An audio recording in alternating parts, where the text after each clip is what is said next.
Worth the price of admission. Here it is. Bernardi's turning up the pace here, but Peter Barrett throws right back. That's another one. And Peter wins it. Intensity in his eyes as he's starting this barrage here. Oh, he senses something. Smelling blood. Remember, he's a dog, so it's like, wow. Something Dolly, baby. Rob the feet, he's throwing everything on the line for gold. Brody McDougal, Ozzy Martin, instant classic. Oh, my goodness. Wow. Oh my God! Years, 60-something events. Every time I think I've seen it all, I see something else. All I need to know is should I stay or is it time for me to go? I don't want to waste another minute, no. The story's getting old. All I want to know is whether I should stay or is it time for me to go? I can't help but walk through your landmines, 10 feet and I'm going out of my mind. I'm not right without you, is that so wrong? There it is. Record time. And all I need is a sign. I'm out here and I've been waiting so long. His balls was high. You got me hanging on. You got me hanging.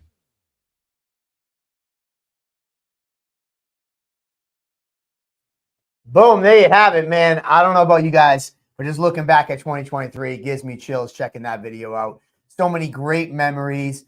And though we're in 2024, tonight we're here on a special Wednesday edition of Table Titans doing our end of the year awards. Finally putting a bow on 2023 once and for all before we look forward to 2024, and which kicks off on January 27th. Cheap plug for Cage Titans 63, headlined by welterweight champion Joe Giannetti taking on the unpredictable one, Sean Lally, which is a dream fight here in New England. And then the co-main event, Mitch Raposo taking on number 2 ranked Justin Valentin in a pure number 1 versus number 2 in all of New England.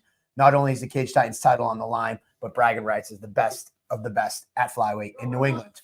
So, Andy. There's no mustard. Whatever. Oh, whatever here. I'm not drinking. I can't drink no beer. You can't? I'll put it up here for you. All right, well, then it's decor. There we go, the decor. But I'm here with Andy. So cheers to Cindy, Andy. Hey, cheers, everybody. I had to go run and get the beers real quick. You're on one of those funky monsters that get you liquored up and energized. But I don't know where they are in the thing. There was one that was broken, so sorry for the delay. But we're just saying, put your mic on. It is. We're just saying that, honestly, it's been a tremendous year, and watching these videos is just like, it's amazing to shout out to Nick, who really does an unbelievable job kind of recapping, doing all these promo videos. Raf, former fighter of Cage Titans, said maybe he might throw it in there one more time. Don't we all? And Ed. Yeah, exactly. We're never truly retired as fighters, but both they do a tremendous job behind the scenes, capturing the footage, putting these videos together. And overall, not only just the action, the fight shots, but just the whole crowd and the atmosphere, the whole thing. It's in a blink of an eye. It's been 8 years since I've been involved in this, pretty much just like that. We're in 2024, and it just gets huger and larger every single year. And this is just this year probably tops the rest of them. The moments that we have, the categories are stacked, and all the nominations, all the performances. So big thank you to all the fighters that performed, the fans that were in attendance, and everybody involved in the making of these videos that make Cage Titans possible. So yeah, man.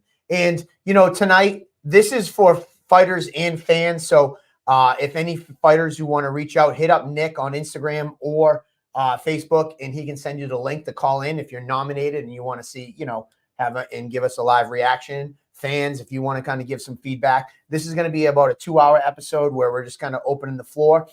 What we're going to do is play the video for the category, and then we're going to announce the winner. And winners, if you're out there, wink, wink, make sure you call in with that secret link that we gave you. So I don't really think I have much else. Keep it simple, straightforward. We got so much to cover right now. So, and I know the nominee videos from start to finish, which we're going to separate them with some interviews with fighters. But start to finish is a 50-minute, all 16 or 17 categories equated to 50 minutes of video time for these nominees videos. So we're going to break it up. We'll do a video, then we'll bring on a fighter. I need a coffee, not a beer. And shout out to Instagram. Shout out to StreamYard, I actually should say. StreamYard is who we use for our provider for Table Titans. They usually can only stream to 3 destinations, which is YouTube. We do Twitter. We do Facebook. But this year for 2024, they open it up to Instagram Live. So for the first time ever, we are Table Titans on Instagram Live. Those who are watching on Instagram, Instagram limits the live to 1 hour. So before the end of the show, before the end of that hour, make sure you hop on over to YouTube or Facebook or X, I should say.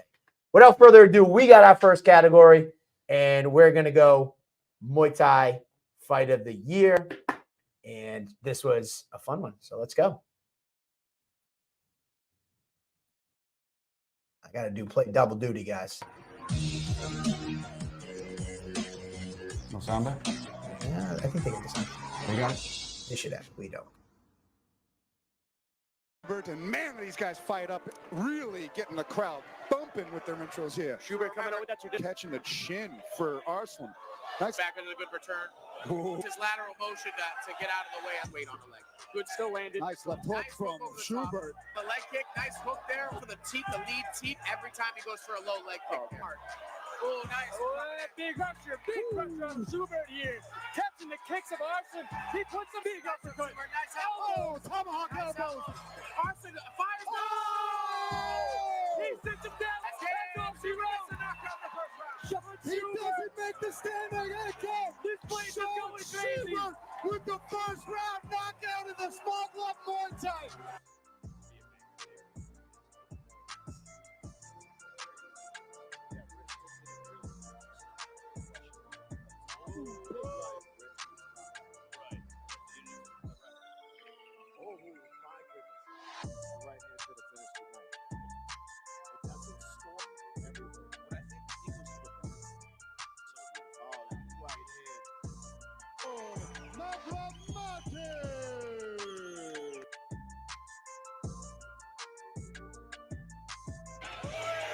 Activity, good game, and a sweep. Those sweeps, Jay. Oh, way over the top. Salazar's got a good jab. Dogs methods of kicking that far. Sorry, that was good. Nice elbow. Nice crisp little.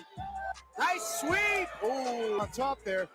Nice sweep. And You can already see it red enough of his rib cage. Yeah. You can see it. No depth of his own. Ooh, With that good experience playing Nice out. knee up though as he's coming in. Ooh. Those are just money in the bank. There it is. There it is. Again, See, just gotta like be you were careful. saying. Body shot 1 minute left in the last. See, that's what I mean right here. This is a good opportunity to just start. Mike Salazar. I'm surprised. Wow. I am. Hey, whatever. Unassuming as a fighter. He might be unassuming as a rapper too. Coming out with big combos now. Black trunks for Carter, white trunks for Rich. They're going for broke from the start. Wow, he's just pressured like a rhino. Nice elbow moving backwards from Clark, but Rich Clark, he's constantly pressuring, trying to get in close. but he can, but ate a couple elbows on counters for his troubles there. So both of these guys Face team, big punches. He's got to land those elbows. I want to see what he finished with more. Dude, that sounded like a gunshot. Just to draw a strikeout, and then they capitalize. Brian asking him to box him up. He's just winning.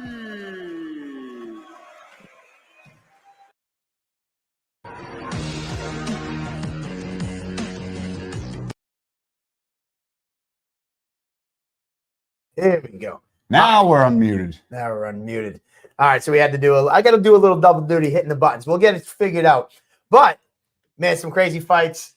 I mean, the Muay Thai has really been such an added addition. We added Muay Thai in 2019, and, you know, a lot of people are asking for it, and it was something, I'll be quite honest, it wasn't really in my wheelhouse. It wasn't something that, like, I really practiced it much even when I was fighting. So, Just the guillotine over yeah, there. you know, and people are like, dude, let's do some Muay Thai. Let's do some Muay Thai.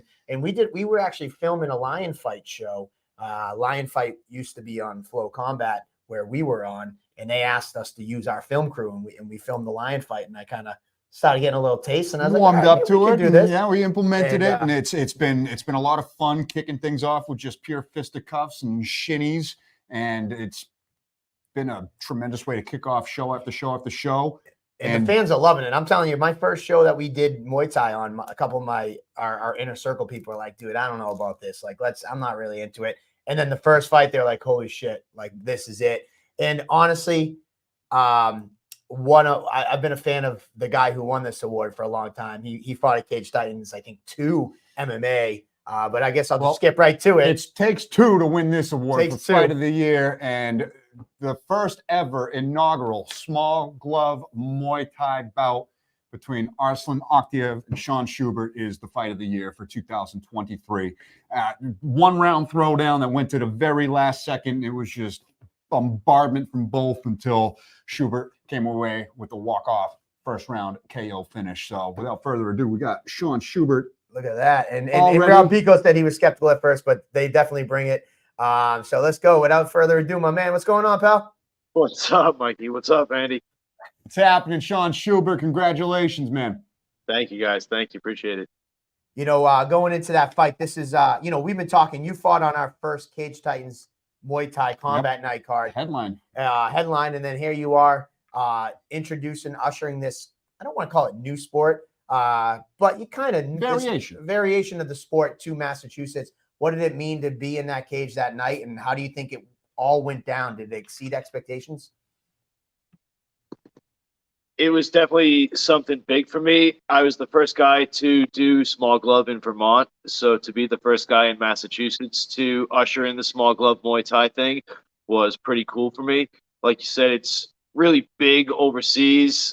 ONE FC's doing a lot of small glove Muay Thai on their shows. They do Friday night, One Lupini. So the small glove Muay Thai and the Muay Thai scene is definitely picking up speed, and I think it's really cool that Cage Titans is doing that. I think it's really dope that I've been able to be there kind of every step of the way since I was an amateur, fighting on the combat mixed cards, and then doing the first pro Muay Thai fight ever at Cage Titans. And then on top of it, kind of the icing on the cake was that it was also the first small glove Muay Thai fight in Massachusetts that got sanctioned. So that was pretty dope.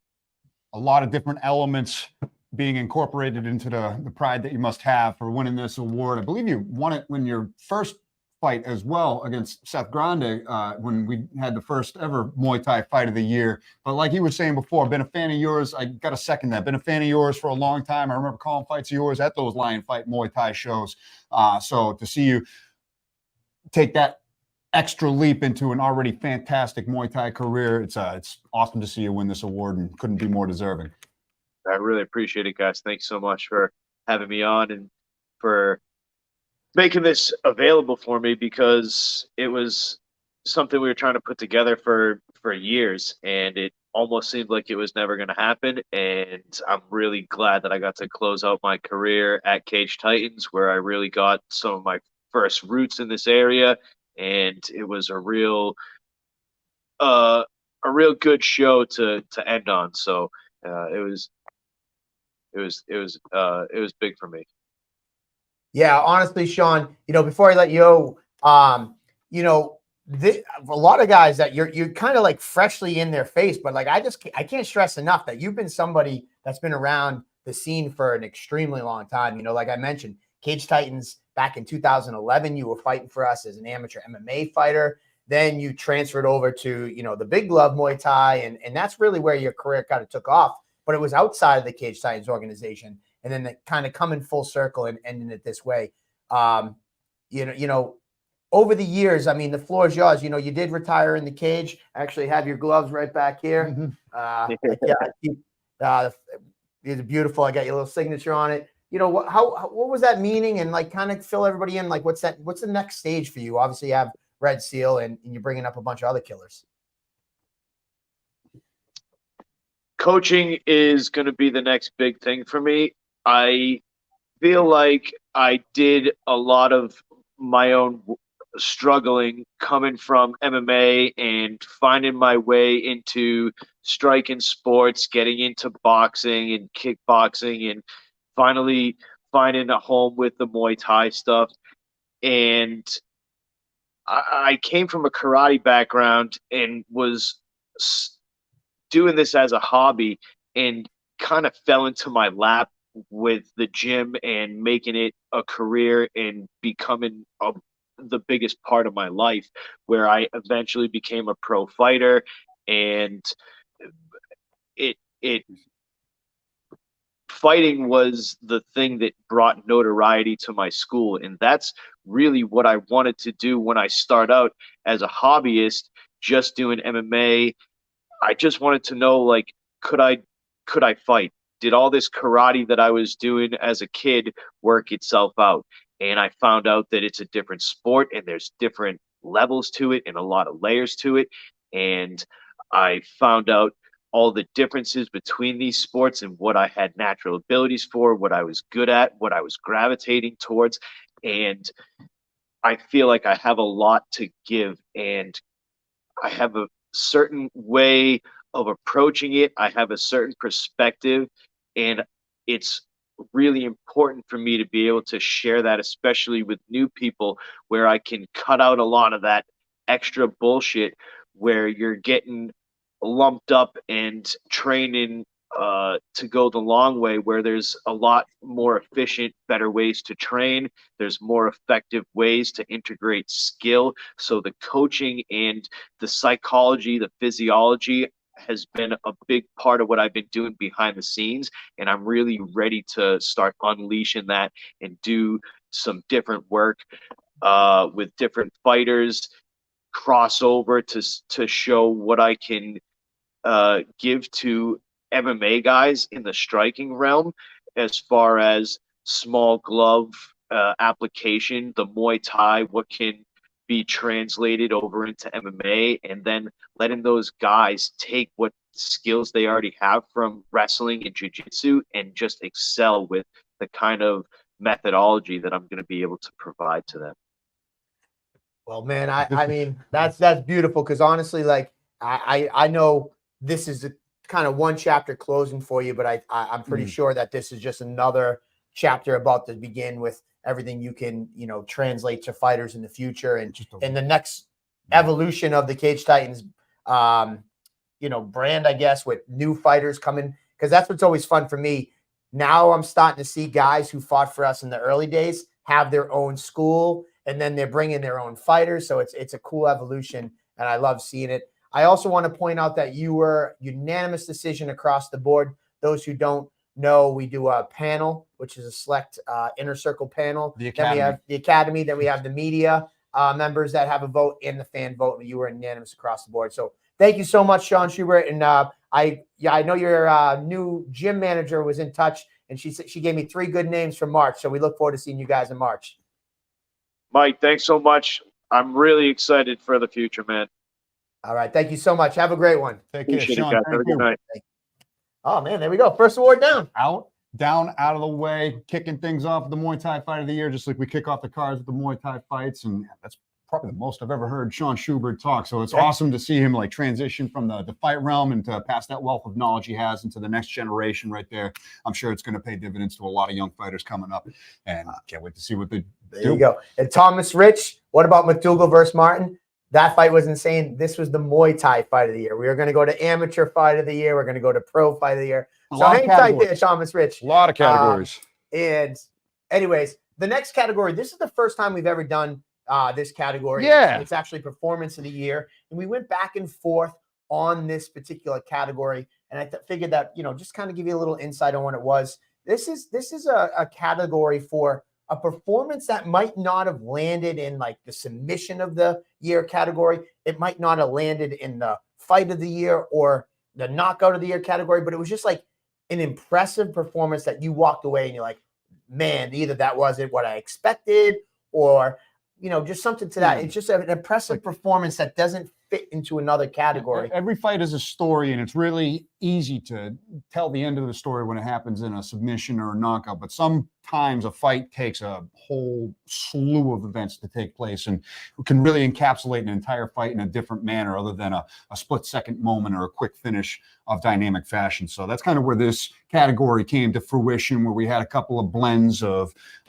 ground and pound leading to a submission or unsuspecting events that happened in a fight. So it was kind of a hybrid thing that, like you said, we went back and forth. It was like, this is kind of duplicating a little bit, but no, we had so many performances throughout this year where we absolutely had enough to extend it into a new category. So without further ado, here are the nominees.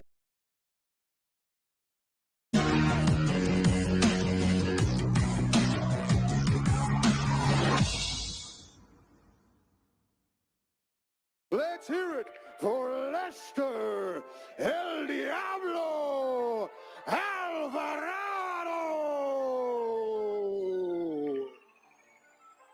He's teeing off with the uppercuts. That's it. That's all she wrote. Diablo with the dub in the cage. Tight. Really good with those side kicks and those there. Another one. Right-hand counter from Jack and the side of the Trevor here. Jack's looking mean. Trevor feeling him out, eating something. Beautiful body kick. Good job by Goody going underneath. Oh, Condon landing some really good shots here. Oh, it was the body shot. Wow, Jack Condon changing levels. Here for Pat, the Gorilla Ninja, Casey. Blue with the venom. Casey was straight blue. Catches the kick. Here they go. They're throwing down. Oh, That other hook at the top. Cow catcher. Beautiful cow catcher.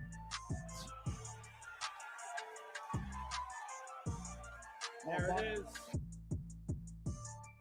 Tonight, he makes his MMA debut. Let's hear it for Blaze Nichols. Hi, Frank George here. This is the EMS foot.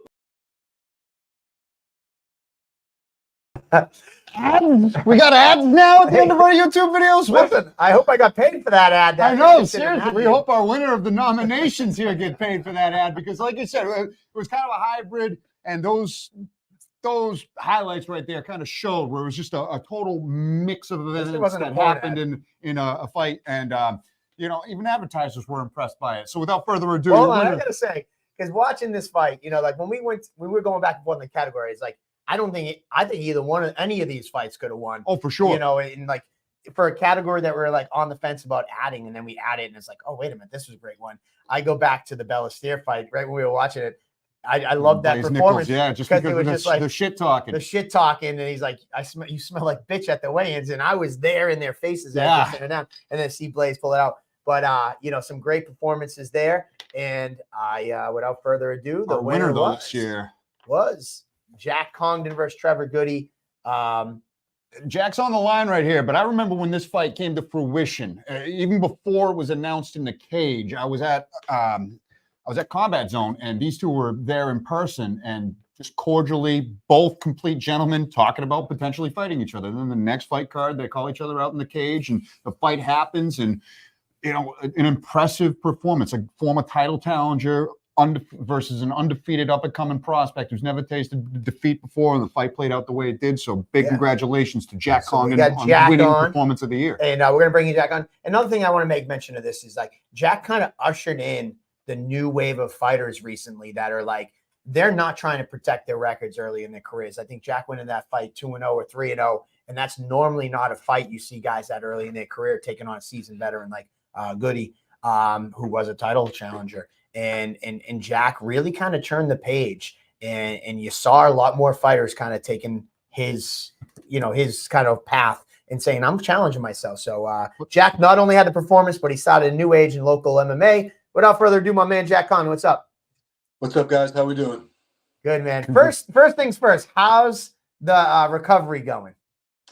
Good. I had a boxing session today. Been doing that the last couple of weeks, so warming back into things. I've been staying in shape, lifting, doing cardio whenever I can. So I'm aiming for March, and I will be in shape and ready to go as long as health permits it. I'm not going to rush it, but I want to be on the Contender Series this fall. So my aim is to get 2 fights in before that, and we're going to make it happen. All right, you're on a great start to that, and I think it's a real wise decision to just wait it out, heal up, and get that run continuing, especially with the momentum you're on right now after winning that performance of the year. The first ever time in that category, but just the way you were working the body from distance with the side kicks and the way you were able to plant that right hand perfectly in the solar plexus and walk away with the finish, that was truly a jaw-dropping performance that everybody in the crowd truly appreciated. Yeah, much appreciated. Yeah, I feel like people don't mix up the body enough in MMA.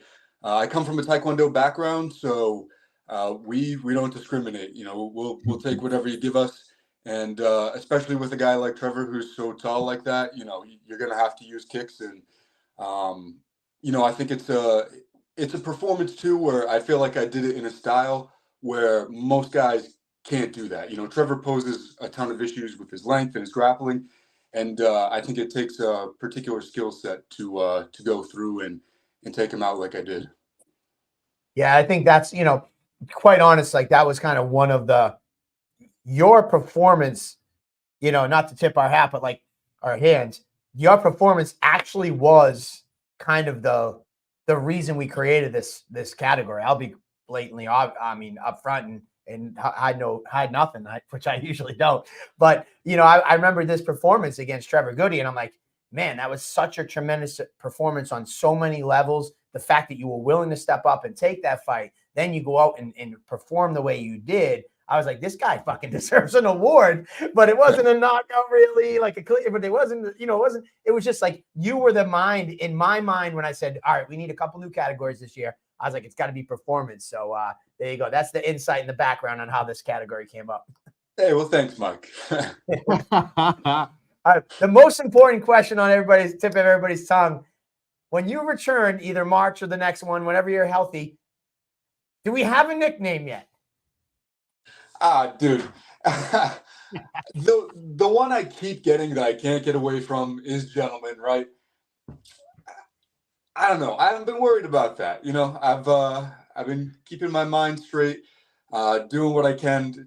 The nickname hasn't even crossed my mind, so it's the last. We'll see, but I can't get around it, right? I think it's just become so synonymous with, like, you know, the social media world we live in and the things like that. It's like, it's one of those things. And Mikey De Silva saying Drago. I get that a lot too. I get that between Gentleman and Drago. So, but they're polar opposites kind of too. So totally, that's tough. It's two very different roads. So I don't know, man. I'm just trying to do me, whether it's, you know, nickname or not. I'm not trying to be a character. You know, I'm trying to be myself. So. And you are a gentleman, so I think Gentleman Jack kind of sticks, if you ask me.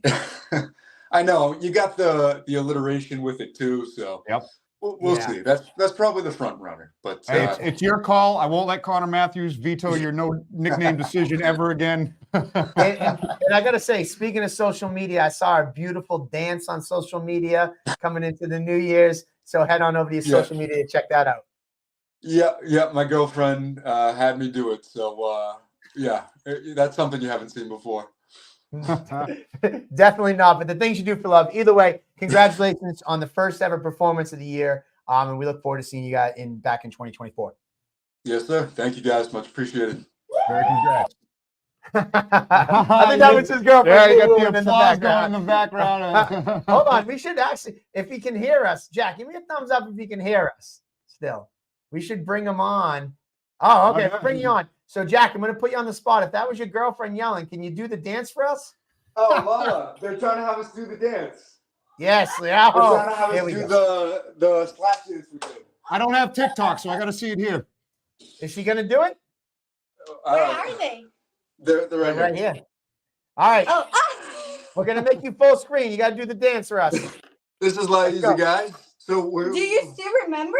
It's been a minute. It goes. I do. Let's go, but we got this. What do we do? We're up, down, and then high, low, and then what's after high, low? Let's practice with them. I'm not doing it with you guys. You do it. This is improvising. You get what you get. All right. We don't 3, 2, 1, go.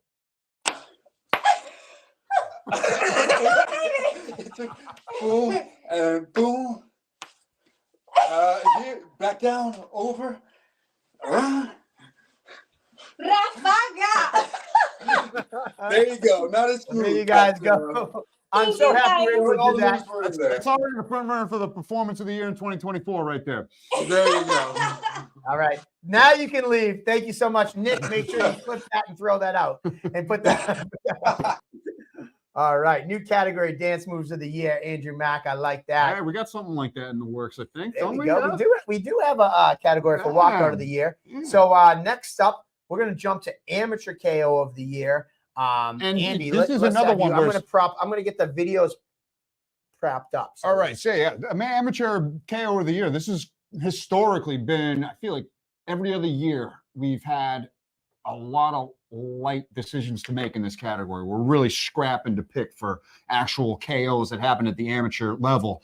2023 was not the case. We were chock full of intense knockouts from pro to amateur level and some really impressive ones at the AMI level. So let's just get right to the nomination videos. Right, he's not lying. You know, many years in the past, KOs, like pure KOs, have been very light. So this has historically been a combined category. We did amateurs and pros together. And this year was definitely one that had we had a plenty. surplus. We had a surplus. So without further ado,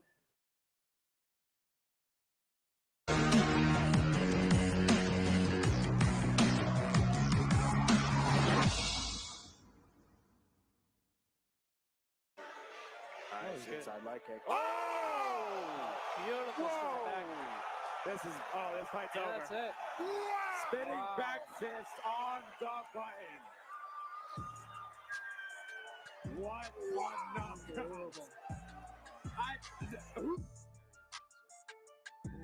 Low kick, very low. That's straight. Oh!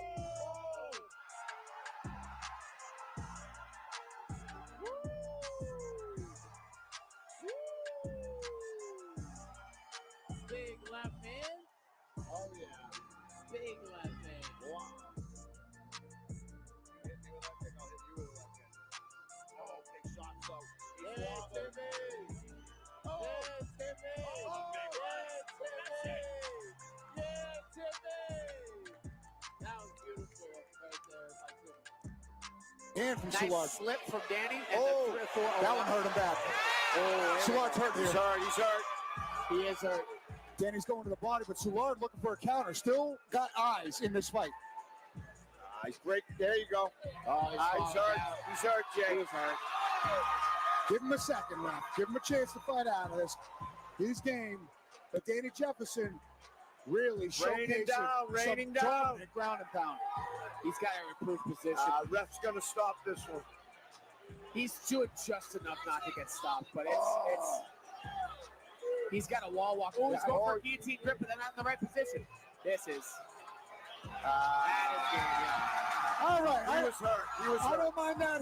He goes for the double, goes under the legs, kind of collapses due to some exhaustion. Second amateur fight, and the barrage. Not bad. Yeah. The barrage that Jefferson put on in that first round. all right, man. Like I said, no shortage of categories, no shortage of nominees to pick from this time around. All of them substantial performances, and big winner this year. We got the winner on the waiting wings right now. So let's see. Without further ado, honestly, let's hit the drum roll. Oh, I think I have a drum roll. Hold on. Let's see. I think I have a drum roll. Right? Now we break it out. Drum roll, please. Oh, I missed the cue. What are you talking about? That was it. Boom. Boom. There we go. All right. Our winner, Amanda Ferreira, with her spinning back fist knockout of Lindsay Kelly. Totally. Oh, there it is again. I put it on loop. The crowd was uproarious after this one. Very few and far between do we see a finish of this kind of dynamic fashion. And yeah, honestly, this was just a crazy knockout, a beautiful performance. And the ladies steal the show, and that was a banger of a fight. And Amanda Ferreira coming in with her Cage Titans debut and putting on a jaw-dropping performance. We got her. Let's bring her in. What's going on, Amanda? How are you? Fantastic. Happy New Year and congratulations. Thank you. Happy New Year. Happy New Year to you as well. You know, obviously an amazing performance. You came up. There was a lot of kind of going into that fight with the weight class, then the missing weight, kind of there was kind of a lot going on. You know, how was it for you to kind of once you finally got in there, just kind of stay focused and then to come out with a performance like that? It's just something that we're trained to do. It wasn't my first fight. It definitely wasn't my first missed weight. Couple pounds, I can definitely play a big effect into the game. She can come in a lot heavier. I don't put on that much weight after I rehydrate, maximum 5 pounds.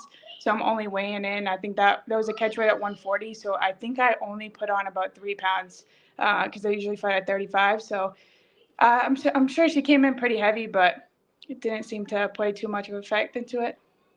No, obviously, what did that really do? Like, I know you've been kind of, I was going to say, when can we see you next? But obviously, I know you were fighting some injuries. And then, quite frankly, there's not a lot of women out there that are looking to fight, never mind after a performance like that. What has it been like since that fight for you?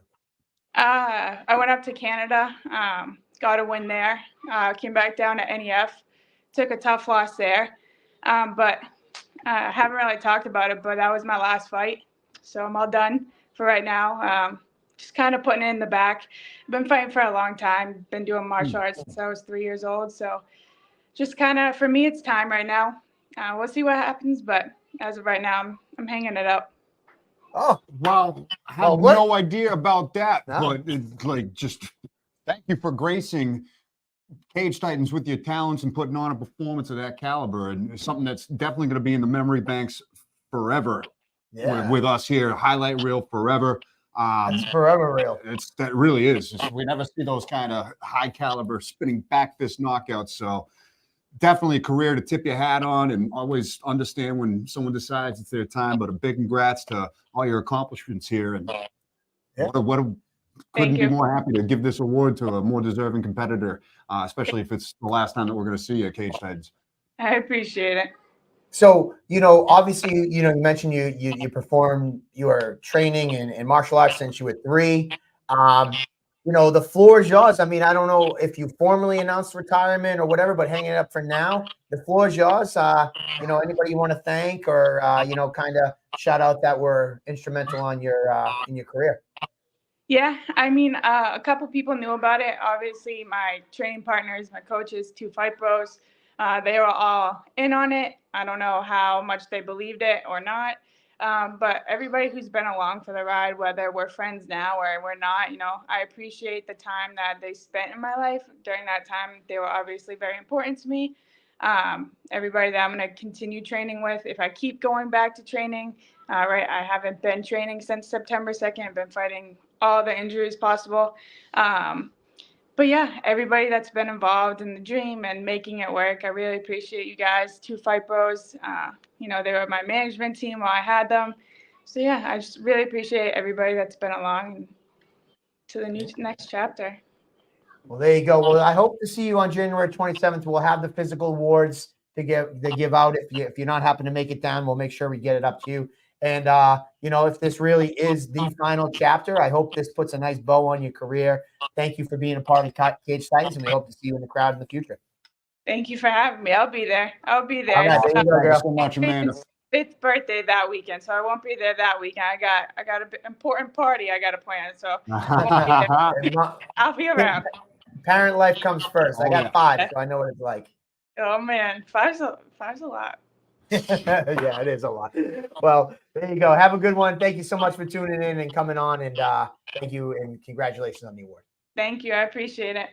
Thanks. Take care. There we go. Amateur KO of the year. That was news to me. So big congrats on the retirement as well, and the tremendous amateur career with a lot of great performances to hang your hat on right there. And what a category as well. I mean, just so many incredible knockouts there that happened at the amateur level this year. So, oh yeah, for sure. And honestly, I didn't mention it. I mentioned Jack was unanimous and Schubert was unanimous. Amanda Ferreira was actually the first female to ever win a Knockout of the Year award for Cage Titans, and also first mom to win an award. So shout out. And I saw Tyler King saying it was a robbery. Amanda won the panel vote and the fan vote. Ozzy, because I know Tyler manages Ozzy. Ozzy was the media vote. So that was a close one. We had some unanimous categories, and we had some that were like down to the wire, where it was coin flip worthy when it came to the consolidation of all the voting methods. There you go. So congratulations once again on a fun career, and I was glad she was part of it here at Cage Titans, and thank you. So next up, this has been a fun category. I know what you're laughing at. All right, I'll throw the comments out and pull out of a driveway. Thanks, Mikey. Thanks, Mikey. So this will just show you that I don't. I'll put up any comments, I guess. So there you go, Mikey. You got your moment of shine. We've all said worse on here. But anywho, this next category is always a good one. it's a comeback of the year. This is a fight that somebody's come back from adversity, either on the brink of losing or down a few rounds, or sometimes it's been in the past coming back after a few losses in a row and coming back and having a great performance. And there's no real nobody wants to be on the losing end of a fight ever in any capacity, but this category is the total encapsulation of that warrior spirit mindset, where just never say die, overcoming any kind of amount of adversity to find victory in the trenches. So, and once again, you'll know what we're talking about when you see the video. Oh yeah, give it to him. Hey, comeback of the year. The nominees are.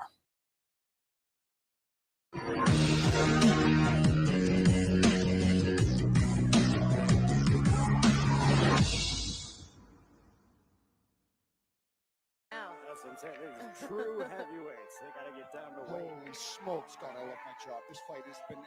Hilton comes out with a jab early. Now swinging. Battles right into the clinch. Arms. Big jab. So Battles got split open. Another hammer fist from Raz. He's taking some damage from him. Out of this round. Oh, Battles. First shot stopped. Raz is starting to pop him here. There we go. This is what I was talking about. Super unorthodox. Raz, big punches. Wow, Battles still standing. He's taking a beating though. Kevin's right about to hop in. That's a lot of big shots. Quick stop from Kevin McDonald.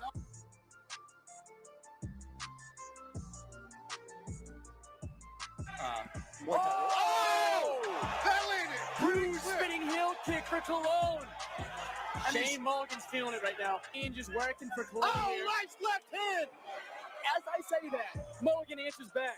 Oh, Boxes hands, gets the takedown. Got the choke on his got a chance. Deep. And he taps. What a one-round war. Shane Mulligan, Michael Cologne just put on an absolutely insane. Long 8 years, been starting a family. Got back to training, and it's been a good 9 months, but I needed this. This was good. I feel great. This fight between two completely well-rounded, devastating finishers. Here we go, the co-main event of Cage Titan 62. Aaron jab out the gate. Great nice two there over the top from Aaron. Big right hand out of Aaron Hughes. That was a two. Nice two from Jerry, though. Both landing. They're both thrown. They're both landed for his face. Another one lands. Seems like he switched back to double. He wants to get his hands caught. The guillotine is there. From Aaron Hughes. Guillotine is there. Got to be careful if you're Jerry Muse. Aaron Hughes. It's under the chin. Yeah, it's under the chin. He's got to get the angle, and Jerry Muse recognizes it. Oh, he pulls the guillotine. We've seen this so many times in Aaron Hughes' fights. That is deep. It might be deep. It's in that arm, and he He lets gets go. out. Great defense out of Jerry Muse. Trying to fight the hands, but that's it. Jerry Muse. Jerry Muse gets out of the guillotine, slips out, takes the back, and in the first round completely reverses the momentum in the fight, taking the back take and getting that finish.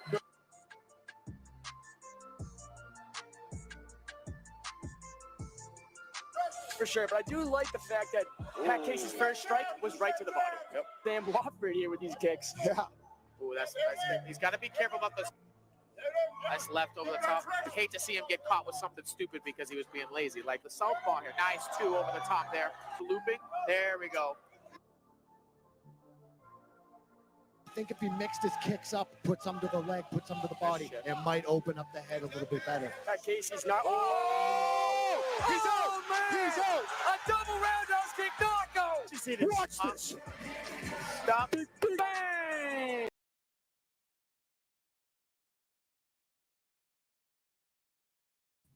Now we're off mute. Okay, but yeah, comeback of the year. No shortage of categories here from the baby gazelle legs that Mulligan was on before he came back to finish Michael Cologne, to Joe Giannetti coming back off of a loss and suffering a tough first round against Pat Casey, upper weight class. But this year, there was no question the greatest comeback I think I've ever seen at Cage Titans, or among them. There's some serious comebacks that I've seen over the years, but Tell me when they hit the drum roll. Listen, the drum roll can go. It's a big drum roll because not only was this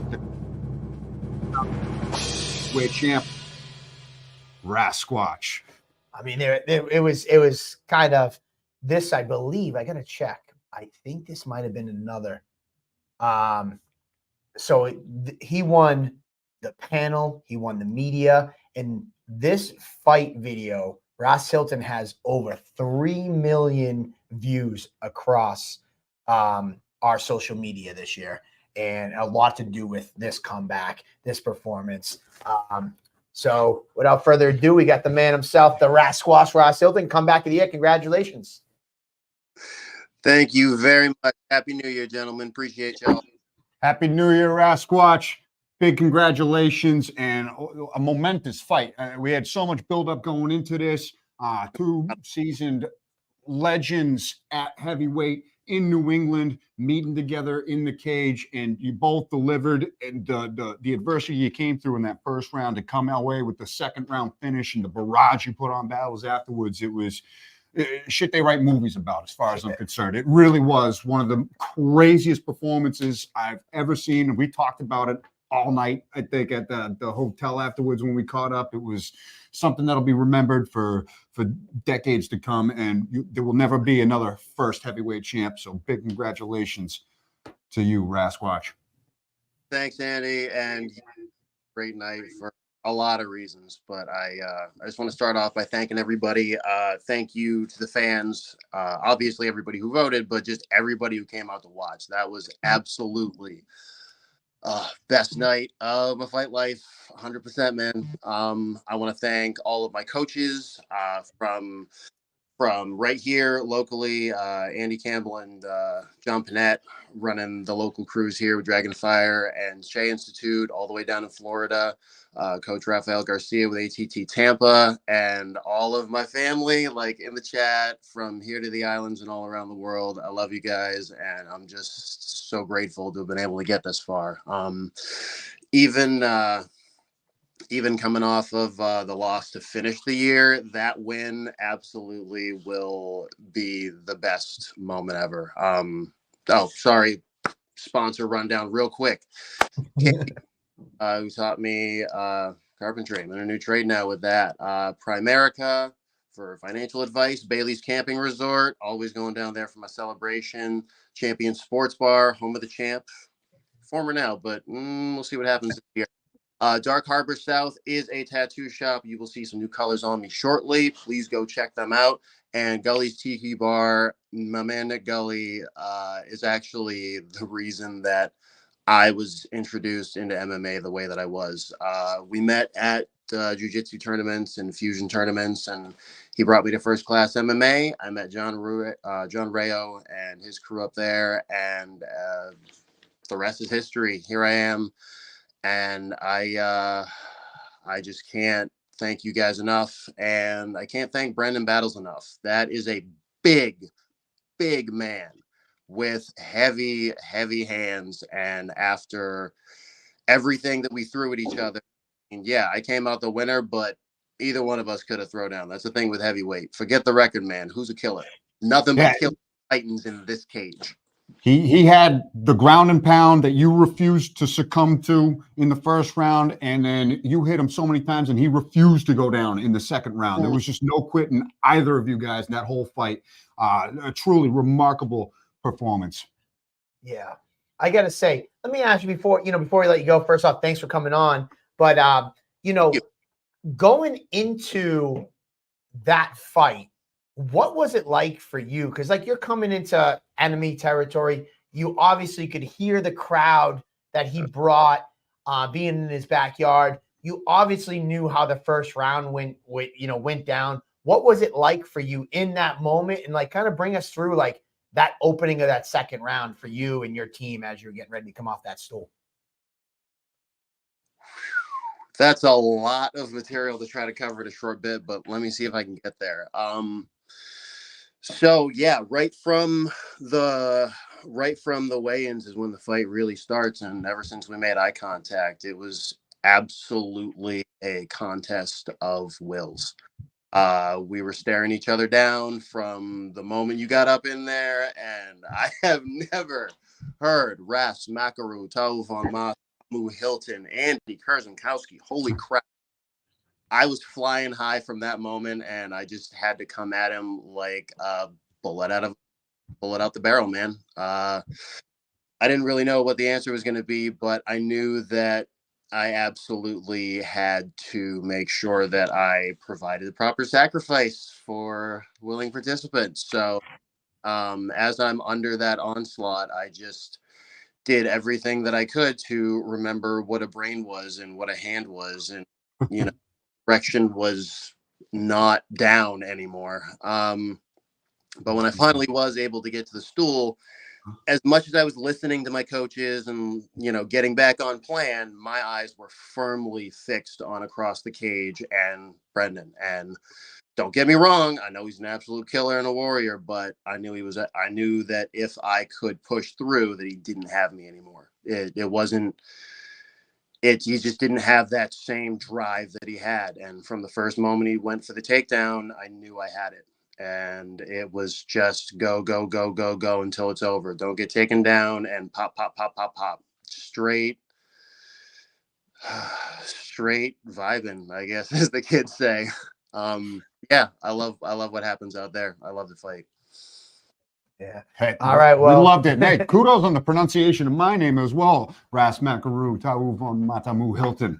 Come on, nothing but respect, bro. Which reminds me, I've got a doctor's appointment coming up on the 17th to go and check out what's going on up here. But regardless, I don't have a time frame. But whether or not this is stuck for the rest of my life, Mike, for you, I will fight Tyler King regardless of my condition. And that is your delusional speech for the evening. Set it up. There we go. Well, we wish you all the best with healing the eye up. I wasn't throwing all of Tyler King's comments up there because clearly you guys have had it back and forth. But there you go, Tyler. We can set it up for the future, my man. Run it.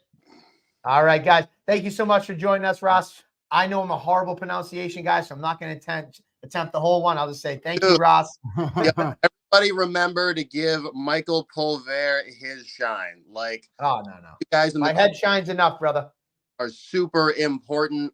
It takes every single one of you to get this show together, but this crazy captain right here keeps the show going, and we appreciate you. Nothing but love, bro. I appreciate you. Thank you so much. Have a good one. See you soon. Congrats again, champ. All right. There you go. That was awesome. That I'm still like high off that fight. That was one of those you can't make this shit up kind of fights. Yeah. Especially at heavyweight, knowing how hard both of those guys hit.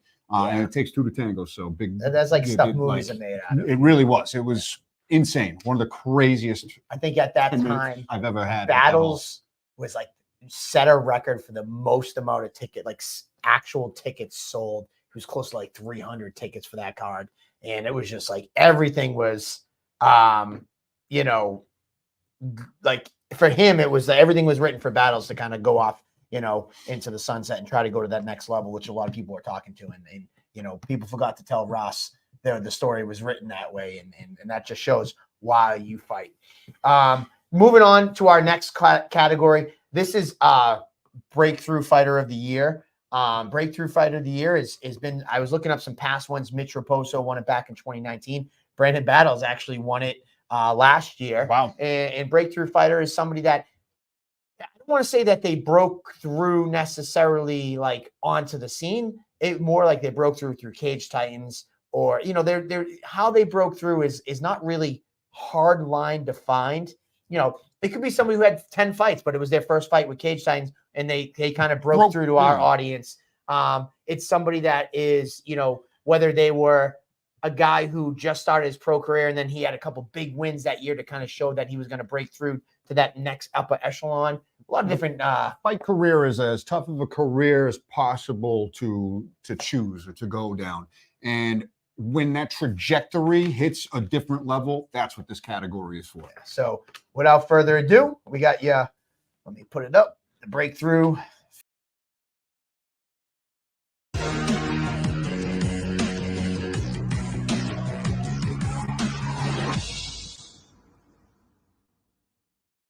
Massachusetts. He's representing Regiment Training Center. Let's hear it for Aaron Short Fuse Hughes. Came to throw bombs and bang moms, and Boston, Massachusetts. He's representing Sityodtong. Let's hear it for Jerry, Captain America. News. Cage Titans, baby, let's go! Boston, Massachusetts, by way of Shreveport, Louisiana. He's representing Sityodtong. Let's hear it for Earthquake, Aaron Trussell. I'm here to own this city, Tabarnak. You're the champ for now, but I'm coming for you. Montreal, Quebec, Canada. He's representing H2O MMA. Let's hear it for the challenger, Michael, the Canadian badass, Dufort.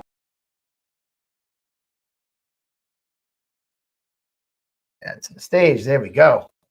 Breakthrough. A lot of fighters hitting a different level of trajectory in their career this year. And honestly, that winner could have gone to any of those. You can make a case for all those fighters being the breakthrough of the year. But I think it was a pretty slim decision across all the panel votes and fan votes and the media votes.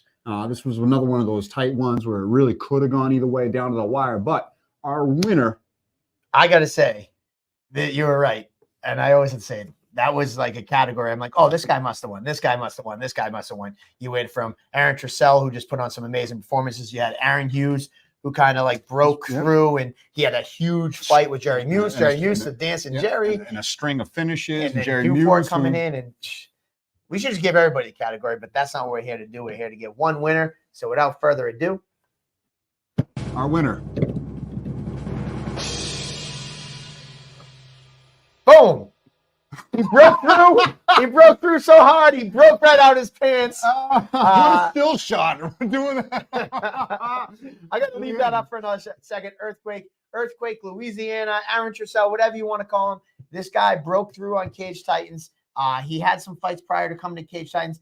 He debuted at Cage Titans 58 on the nighttime, the day-night doubleheader, and he had a quiet, amazing performance because everybody will remember the main and co-main event. But sneakily on that undercard, this was one of the fights and dominating performance. He went against Shane Delahaye. Followed up with a beautiful speech that could have been up for speech of the year, and then came back and had a dominating performance against Sam Watford in this memorable moment. And he's now a Cage Titans fighter to watch that is on the tip of people's tongue when they're like, hey, is that Earthquake guy fighting? He's put himself in that category. So there he is. He broke through. He broke through. Shreveport, Louisiana. Stand up. What's going on, Earthquake? Aaron Trussell. How you doing? Doing great, my man. Congratulations on being the breakthrough fighter. You had a couple of really impressive performances and one hell of a year, and you graced the fans of Cage Titans with your presence. They know who you are now, and can't say much more than congrats, and can't wait to see how you follow up this breakthrough year. Thank you. In the words of Miss Westy, this year we taking over for another year. Speaking of that, I don't believe we have officially announced your next fight. I don't think we've officially done it yet. So why don't we, here you are. Why don't you officially announce how you're going to be kicking off 2024? You want to see me live and direct at the Plymouth Memorial Hall, January 27th. Be there or be square. L7, we taking it straight back. We fighting Jonathan Persham.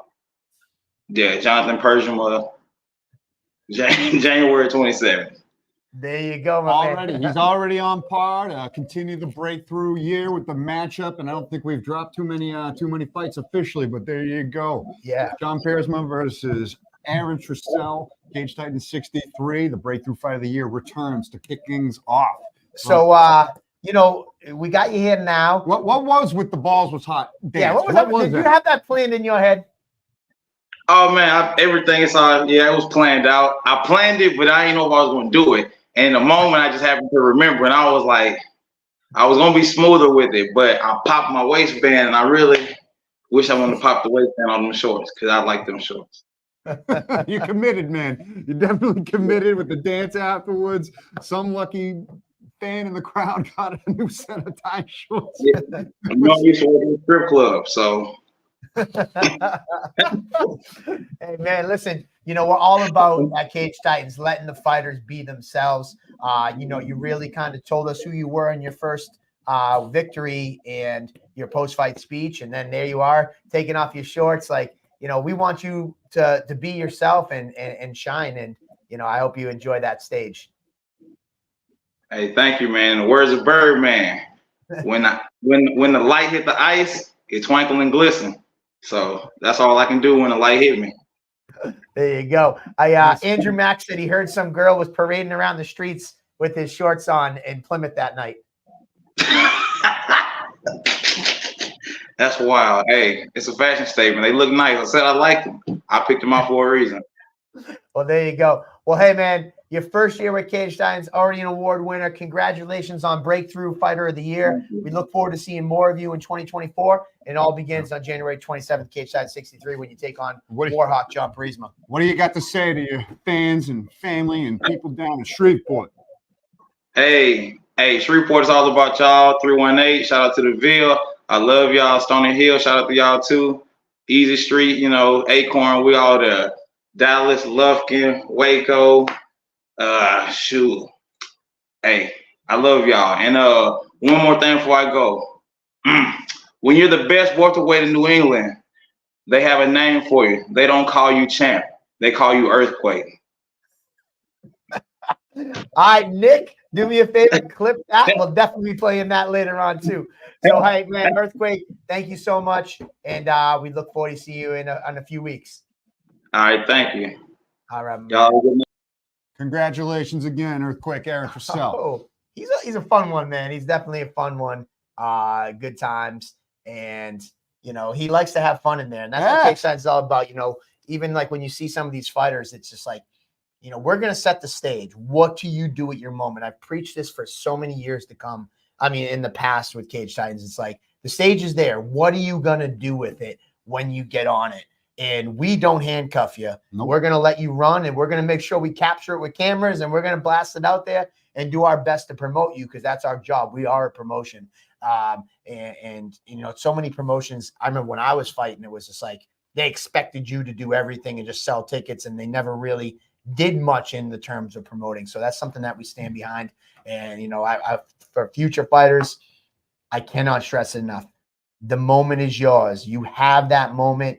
What do you do with it? The minute that you have these fights with us, the more you post on social media, the more we'll share you out. The more content you give us, the more we can put it out to the audiences. Then whether it's interviews, people ask me all the time, well, how do you get an interview? It's like, reach out to these guys. Like, you want to be on Table Titans, hit us up. You want to get on Domenico's podcast, you just reach out. Like, the squeaky wheel gets the grease, and we'll make sure we give you that shine. Earthquake made the best of it this year. Absolutely did. He seized every single moment and totally broke through onto the scenes. And to continue on to that topic of how do you get those interviews, it's very simple. There's a huge sport called mixed martial arts that's been growing exponentially over the past 30 years.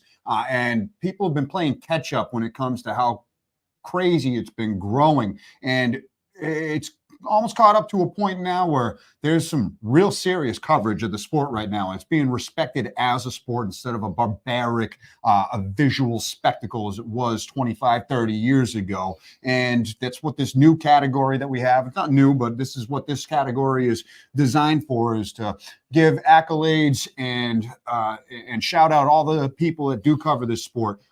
Because from our side, promoters and MMA media historically haven't always had the best relationship, from Dana to Ariel days to just it, but we've got a great slew of people in New England that cover this sport. And would you call that a segue?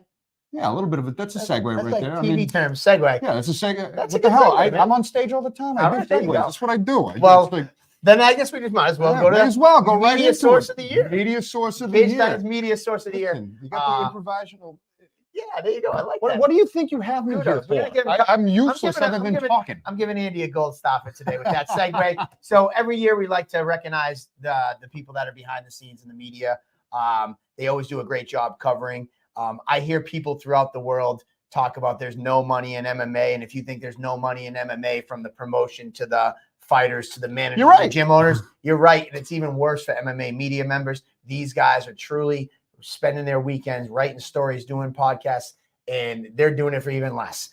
They're doing it just because they're fans of sports and they love it. So it's a beautiful time to be able to give them some recognition.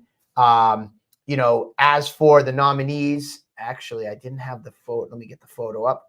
Andy, give me some fill-in why I'm getting the Fill in? nominees. Yeah, because this is one where we don't have actual fight There's footage no for video. these, Yeah, but there's no fight footage on this one. video to show you of the media members, but there's a back room that all the fighters go to after their fights, and they get chatted with, have all the questions asked, and it's these people that provide that extra boost of that seizing of the moment that you talk about, because after the fight's all done, you're still riding that adrenaline high right there, and people want to capture exactly how you're feeling in the moment after a big win. And these are the people that are covering it in the back room, in the wing, so to speak, that follow every move that goes on throughout the year, and they cover it articulately. So, and I got to make mention that, not only for fighters, this is great work for the media outlets. It's great work for you guys as fighters as well. As much as we'd like to say it's about the punches and the kicks and the elbows and the submissions and all that,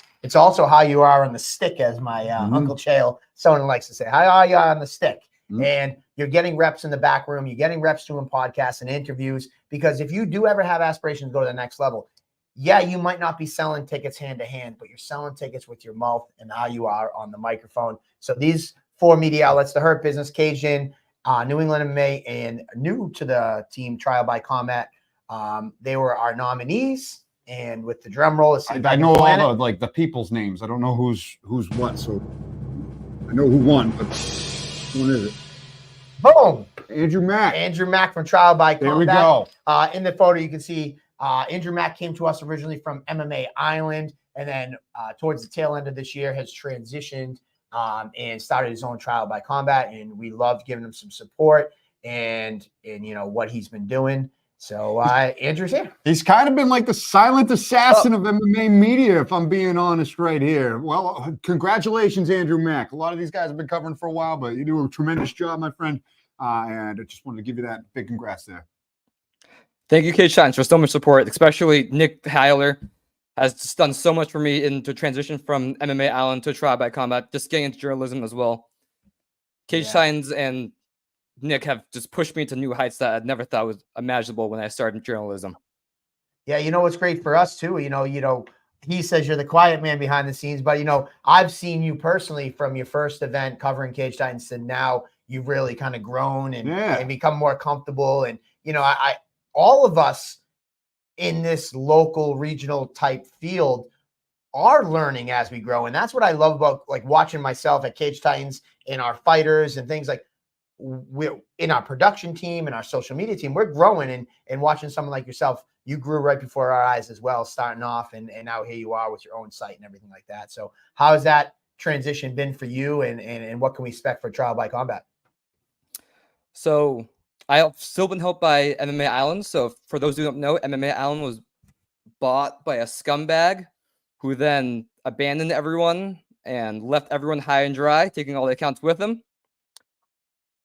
So MMA Island is now back. MMA Island now, Chris DeSantiago, who is watching right now, he's helped me a lot with the transition. Again, Nick has helped me a lot. And just a lot of, not to be the pun, but trial and error. To see what works, what doesn't work, what the fighters like to hear from questions, what they don't like, and just how to connect to the fighters on a more personal level that a lot of the fans don't get to see watching just the fights. So let me ask you this: in the short time you've been covering the sport and things of that nature, give me your favorite moment covering an event, or not even necessarily an event or interview. What's your favorite moment so far that you've had in your time as MMA media? That's a good one. Well, I think my favorite interview has to be with you, Mike. I think a year and a half ago, just seeing how passionate you were about the sport. My favorite moment at an event. I swear I didn't pay you to say that. You don't have to say that just because I gave you an award, You already won the award. I've told that to everyone who asks what's my favorite interview. It's always Mike Polvera, just for the reasons I said. Favorite moment at an event. I can't think of one right now. You put me on the spot. All right. I'll Well, throw in the I'll come comments if I back. think of something.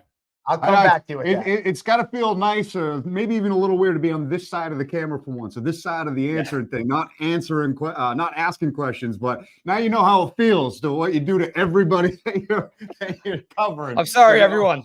This is what it's like to be put on the spot. There you go. Well, Andrew Mack, thank you for tuning in. Thank you for calling in. Shout out to everybody on in the MMA media space. I mean, Domenico's been doing it forever with New England MMA. Chris DiCarlo does a great job with Caged In. For us. Her pros, it's just growing. It's just spreading. More people are getting involved. More fandom right there. And it's like I said, there's always this historic, with all due respect, annoyance of media to everybody that's in the trenches of the game. But it's all love. It's all great. The coverage is awesome. It helps everybody grow, and I can't appreciate all of you guys enough. And another big congrats to Andrew Mack. You guys are all great at what you do. And to make sure that I can't back out of this, everyone watching, hold me accountable. Make sure I take a Cage Science fight before September. I didn't want to spoil it, but I heard the rumors. And I didn't know if this was the place, but I did hear rumblings that there was some interest being piqued. I put you on the big screen, so say that once again so Nick can clip it, because that's what we're going to do. Go ahead, say it again. I entered the Police Academy in September, so that's a deadline for a fight. And for everything Cage Science has done for me, I want to take a fight for Cage Science 115, first men's strawweight fight in Massachusetts. No, it wouldn't be. It wouldn't be, actually. Oh, what? Don't let the truth truth get in the way of a good story. It's the first one. First amateur. First Yeah, amateur. we'll give you the first amateur Okay. strawweight. All right, there we go. We did have the first professional men's strawweight. We did have a men's professional with Dan Cormier and Meffy Monterosso. That was a pro fight probably like 7 years ago. That was like early days. And that would be an honor to have you fight for us. That's just a long line of people. Like we had one of our police details fight on our last show. We've had our commentator. We've had our DJ. We're really before I commentated. You did. All right. So it's amazing to have guys kind of cross over. So thank you so much, Andrew Mack. I will definitely hold you to it. And I'm still going to hold you to your favorite event moment. So when I see you January 27th, I expect an answer. All right. Sounds good.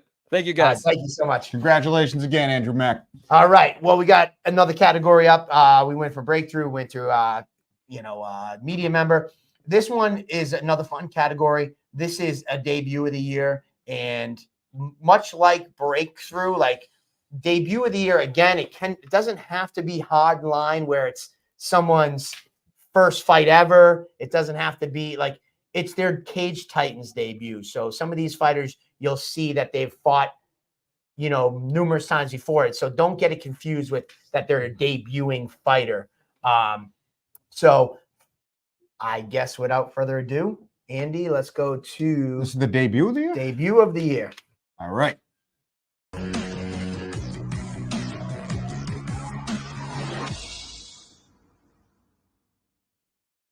From Middletown, Connecticut, he's representing Cage JSA.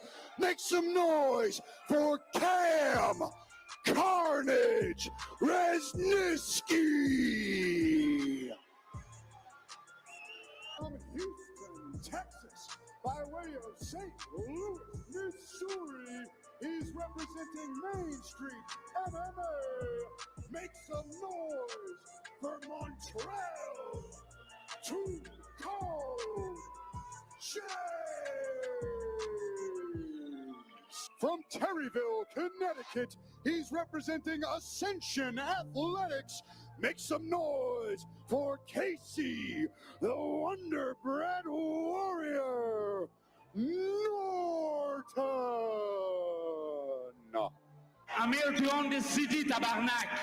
You're the champ for now, but I'm coming for you. Montreal, Quebec, Canada. He's representing H2O MMA.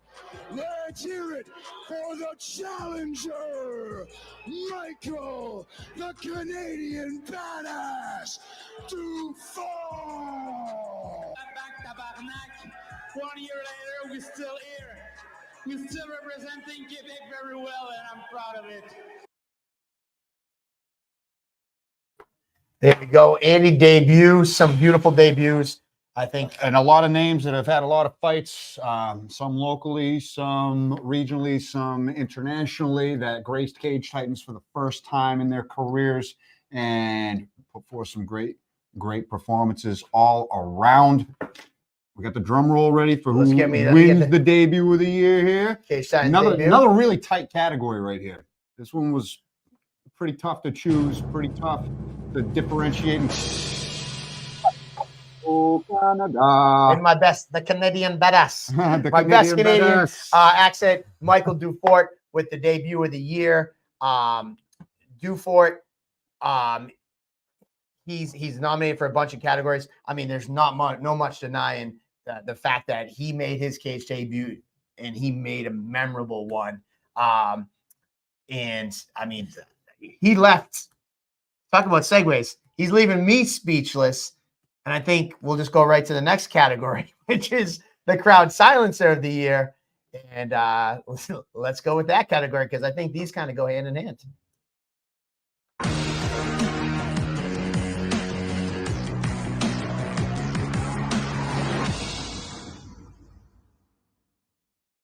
Montreal, Quebec, Canada. He's representing H2O MMA. Let's hear it for the challenger, Michael, the Canadian badass, Dufort. I'm back, tabarnak. 1 year later, we're still here. We're still representing Quebec very well, and I'm proud of it. From Houston, Texas, by way of St. Louis, Missouri, he's representing Main Street MMA. Make some noise for Montreal. Too cold. James. From Terryville, Connecticut, he's representing Ascension Athletics. Make some noise for Casey, the Wonder Bread Warrior, Norton.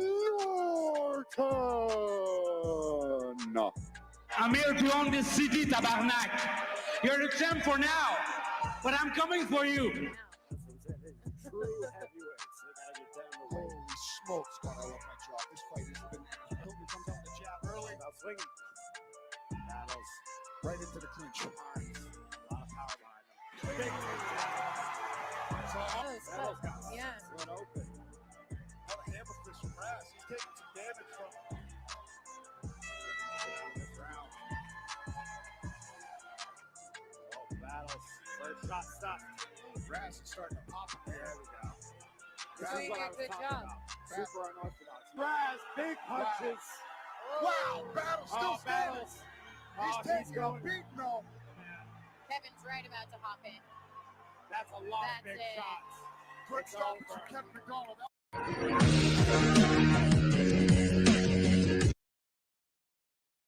Andy, go ahead, brother. So yeah, I mean, pretty close when it comes to nominations, but we don't really. I mean, this year we actually did start doing the odds.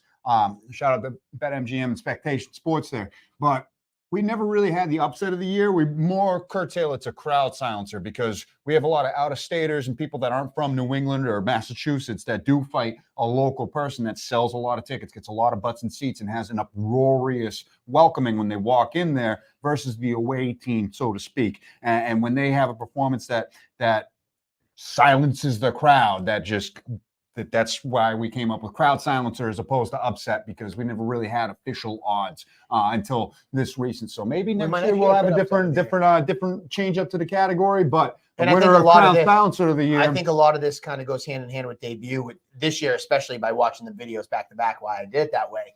You know, in years past, there haven't been crossovers and debuts and crowd silencer, but this year you saw a lot. You saw debuts coming in and just totally silencing the crowd. And there was some close competition here. You see Montreal Too Cold James out there who came out and put on a substantial performance there, really silenced the crowd as well, made a fantastic debut. You could make a case for Ras Hilton silencing that crowd with his win over Brendan Battles, but the winner of the crowd silencer of the year goes to up north of Canada as well. There we go. Michael Dufort. I had to pick two pitchers for his awards. And And now you can kind of see why I did these awards back to back. Because we have the Canadian Badass on the phone right now to talk about winning Crowd Silencer and Debut of the Year for Cage Titans. It is the lightweight champ, Michael, the Canadian Badass Dufour. Bonsoir. Hey, what's up, guys? How are you? Very good. I like that tree, man. I didn't mind the tree. You didn't like it in there? I wasn't sure about if it Oh, was it's or nice. not in the picture, but if you want it in the pic, I can do it for you. Man, I got to tell you, it was, your debut. We were talking right before you came on, making the most of your moment. And you really did. It was, all the way back to when you showed up to the Cage Titans event prior. That was one of the first times we've had that happen. You just showed up for a face-off. Yeah, you showed up internationally. For the face-off.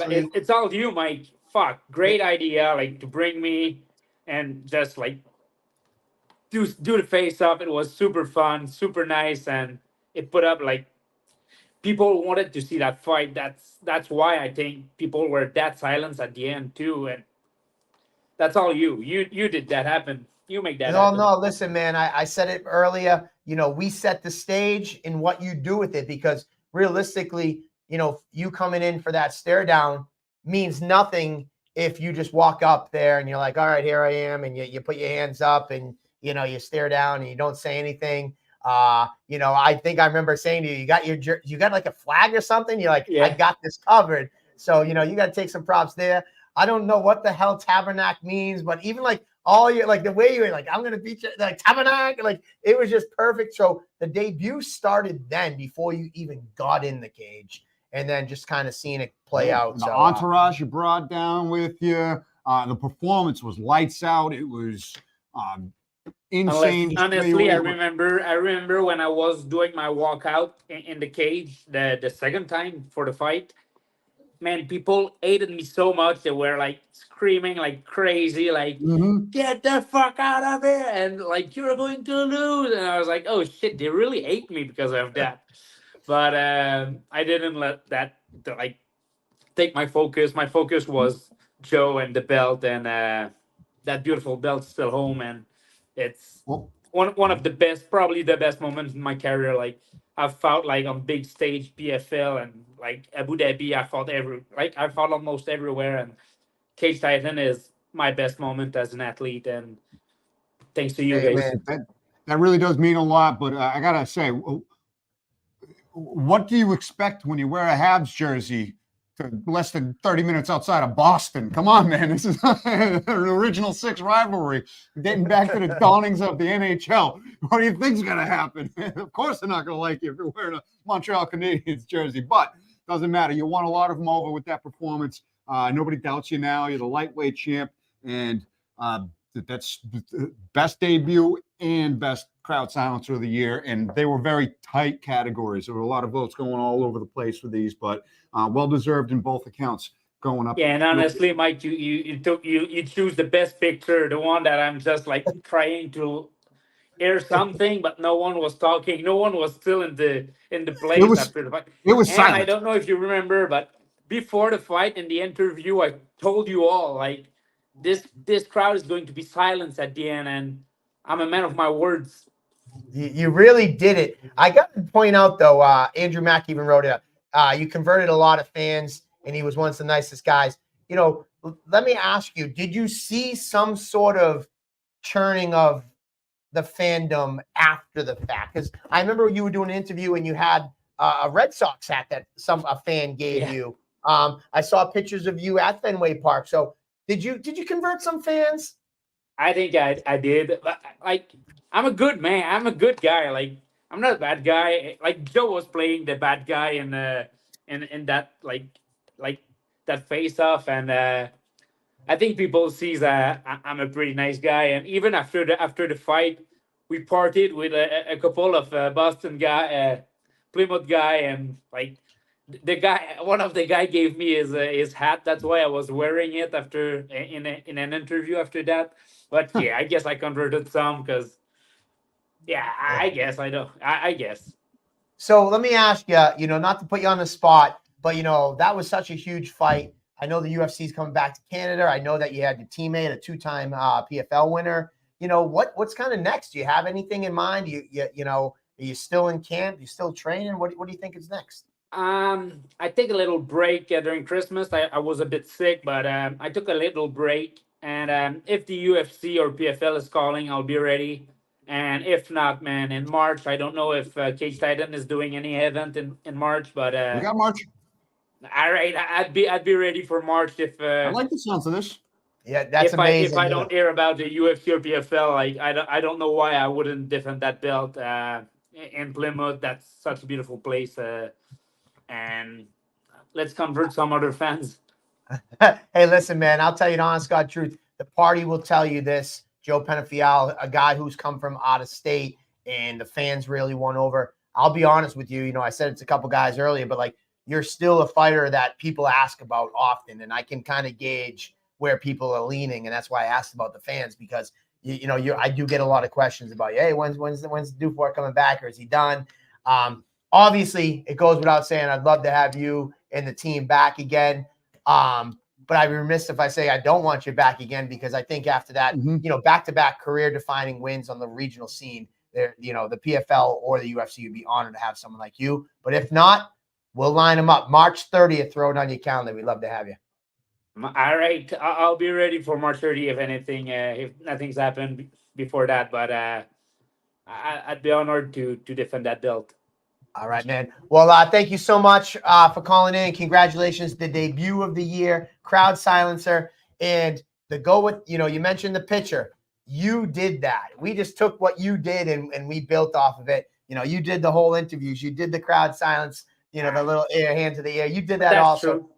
Cage Titan is so good with the media, social media, and everything. Like, hats off to you. Like, reposting everything. Like, the page is pretty cool to follow. I still follow it, and I'm a fan of you guys.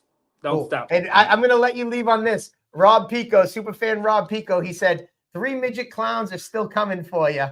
And he said, if you come back, we'll make peace. But if you don't come back, you suck. Let's go. All right, there you go. Hey, did you get any of the beers? The beers with your face on it? Yeah, I had so much. Like, yeah, thank you, guys. There you go. All right, brother. Have a good one, and wish you the best. Congrats again. See you. Bye. Bye, guys. Thank you, guys. All right, man. He's a good dude. Awesome. That was dual category winner and well deserved too, because he definitely silenced the crowd. You could hear a pin drop. By the time I was announcing his name, the building was empty. That's how crazy that was. They didn't even want to listen to the, It just, I never heard it like that before. That was certainly unique. All right, so we're kind of honing in on. We're on the home stretch here. The last half an hour, and we got a couple other awards to give out. We've got a couple people waiting in the wings. Got some people in the wings. Let's go. Whoa. Let me write. Oh, Andy's writing me a love note. Let's. No. They can see what you're writing to me, Andy. No, they can't. They can't read it. All right. Let's see what we got. Yes. So let's do it. Well, hold on. Let's do this. We're gonna do this award.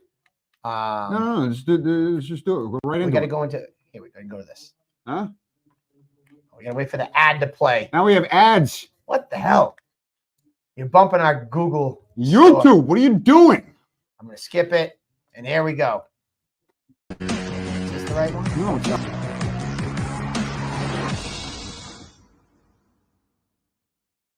Trying to isolate that arm, but he doesn't have the leg up for an arm bar. So there's a crucifix throwing that uppercuts like.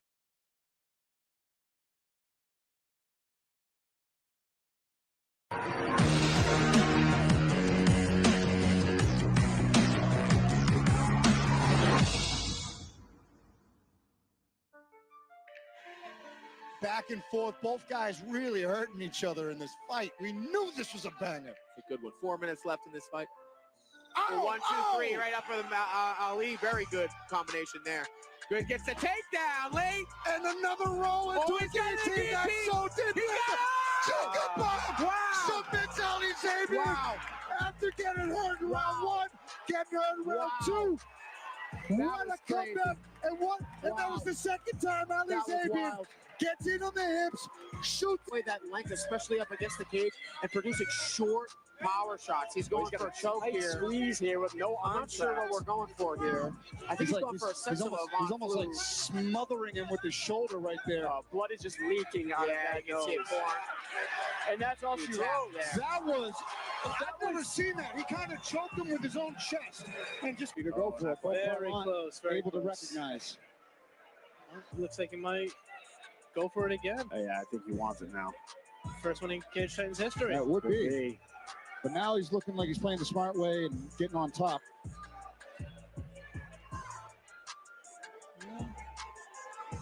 He's determined. He's going for it. He wants it. Like. He sees it and he wants it. He lets it go. Oh, he's got a little full Nelson almost. Oh no. Going back to it. Uh-oh. Now he's got it. There's the twister. Oh, this is tight. That's a tap. That's gonna be a tap. Wow. The first twister. Cage Titans history. Wow. Beautiful. I mean, and he saw it. Good head pressure from Dennis. Good underhook for Aaron as he tries to shuck. And now he's diving on another guillotine. Nice bite from Aaron. He is And he jumps it. He's jumping guillotine here. Looks like he has it. Into mount. There's the tap. The second attempt gets it. He jumps it. Pulls guard. A mental block. Sometimes when he would get pressured in the past, he would kind of take a minute to get back in, but not this time. Kept his cool. Knew what his strengths were in his attacks. Stuck with them. Believed in them. Got the job done. Aaron was on tonight. Here. Right.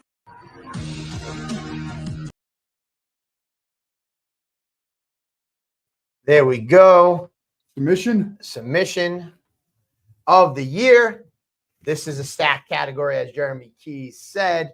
So many good ones. I mean, I guess we could just probably stop saying there's so many stack categories. We all Every know. damn category was stacked this year. So without further ado, we got.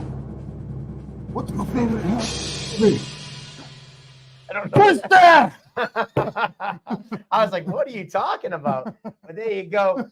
Jerry Muse with the Twister Pro Submission of the Year over Joshua Parlin. I believe that was Cage Titans. Was that 58? I don't remember which one it was. It's all blending in. They all blend in. That was all a day night blend in at this doubleheader, I point, think. but yeah, we don't normally get tornadoes in the Northeast, but we saw a phenomenal one there. Captain America, Jerry Muse, waiting in the wings. It looks. I think like. we do. It says Captain America, but as you know, with Captain America, nothing's what it seems. No. So let's see what we got going The on. whole Avengers crew, I think. What's going on, Captain? Well, Spider-Man. Spidey. Hey guys, what's going on? Cap just gave me his phone. What is this? This is the award ceremony for Cage Titans in 2023, and Captain America. I think he won one here. He won an award. Well, Yeah. he's training right now. Let me see if I can get him. This is the Seatong Boston Academy. All right, let me go full screen. Let's see if we can get Captain America here. He already had a big year, and he still can't stop working. He's training right now. There he is.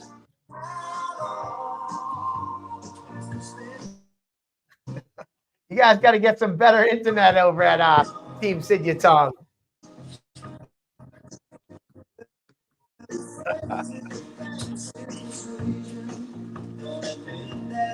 Captain America.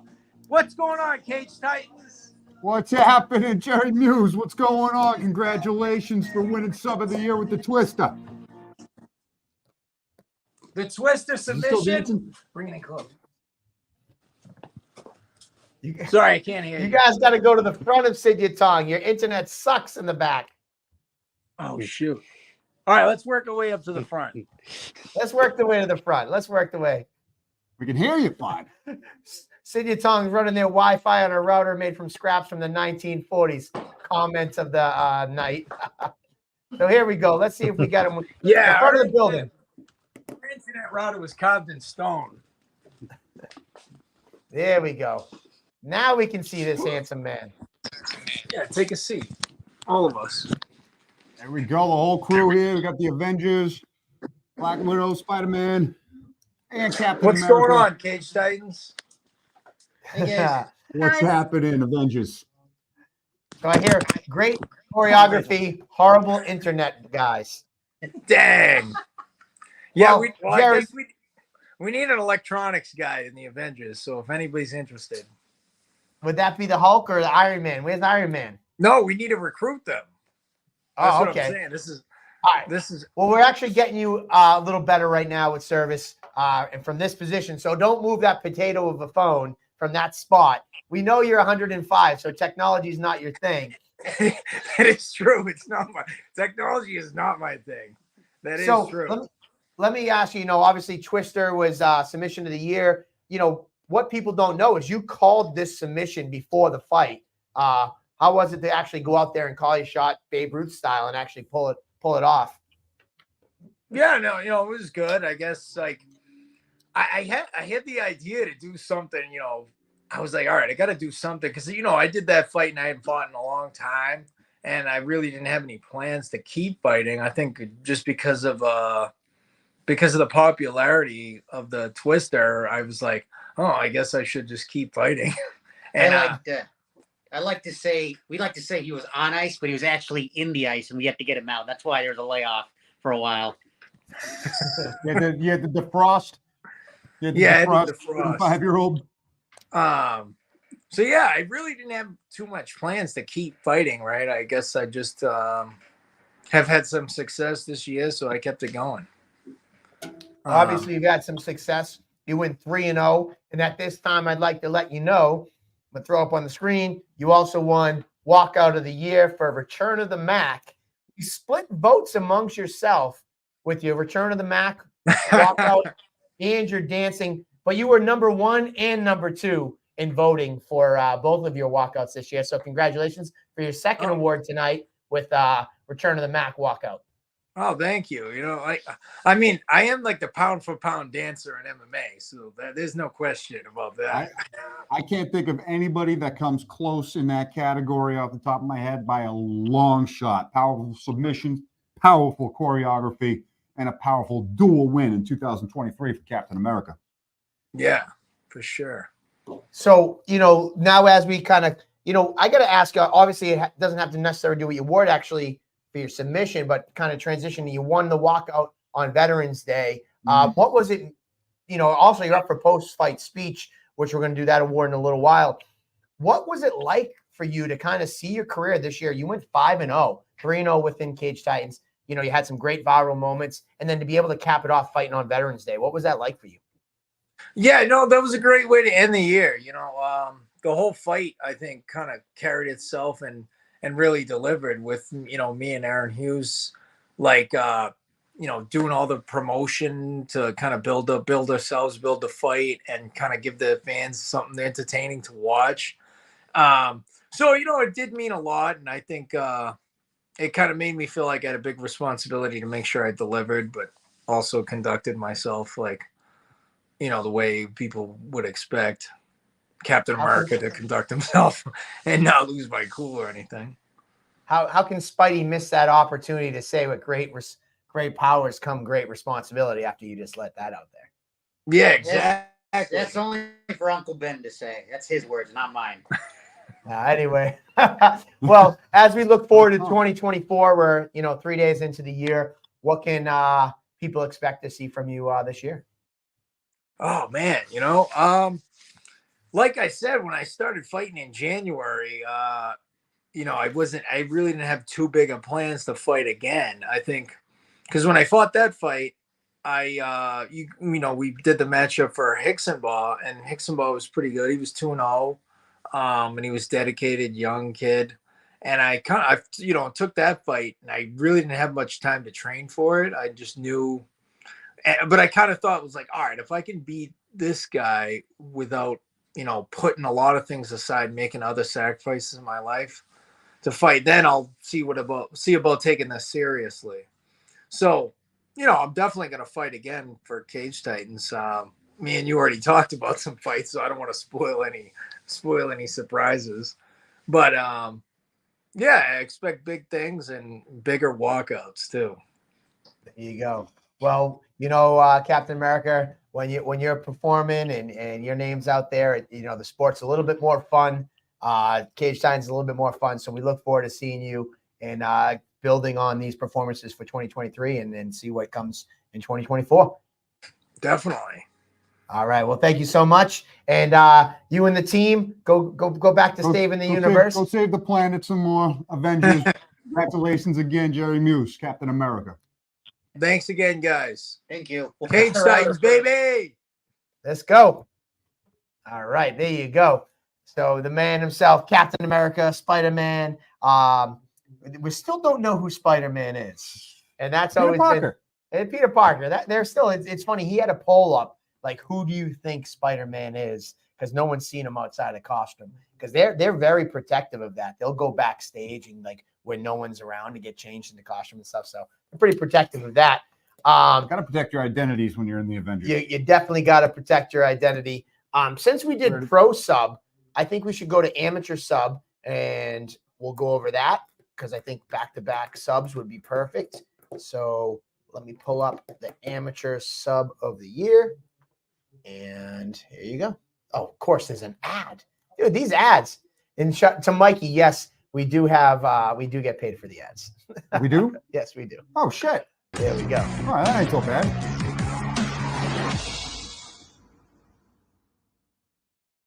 Trying to isolate that arm, but he doesn't have the leg up for an arm bar. So there's a crucifix throwing out uppercuts, like you were saying. Pretty nifty. This is nice. The cage is. He's got the I neck don't know too. if the cage is helping He's him got or the if it's neck. hurting him. There we go. Looks like he has a choke He's got sunk the in. neck. He's trying to This turn could be into tight. it. This could be tight. It's Wow! over. No hooks. And what have you said for years? You just got to get that neck. You don't. You've seen it at the highest level in the UFC. Yeah. Jiri Prochazka versus Glover Teixeira. Juliana Pena versus Amanda Nunes. You get that body kick early from Kai. Uppercut, left hook. Oh, and they're swinging. In a phone booth early. Both guys landed. Beautiful sprawl. Beautiful takedown for Dion. It's a takedown. Yeah. But that was a great readjustment on the second attempt of that takedown. Nice pass, knee on belly. Oh, that might have hurt. Big He ground woke and up pound. though. Big Wow. ground and pound. And he's on the back here. He's got him stretched out. That's a choke. That's it. And that's it. Dion Perry with the rear naked. I mean, what a flipping. Oh my God. Key covers the distance well right there. Sneaks a couple right hands in through the guard, but Politis immediately on like a Doris or Anaconda. Guillotine.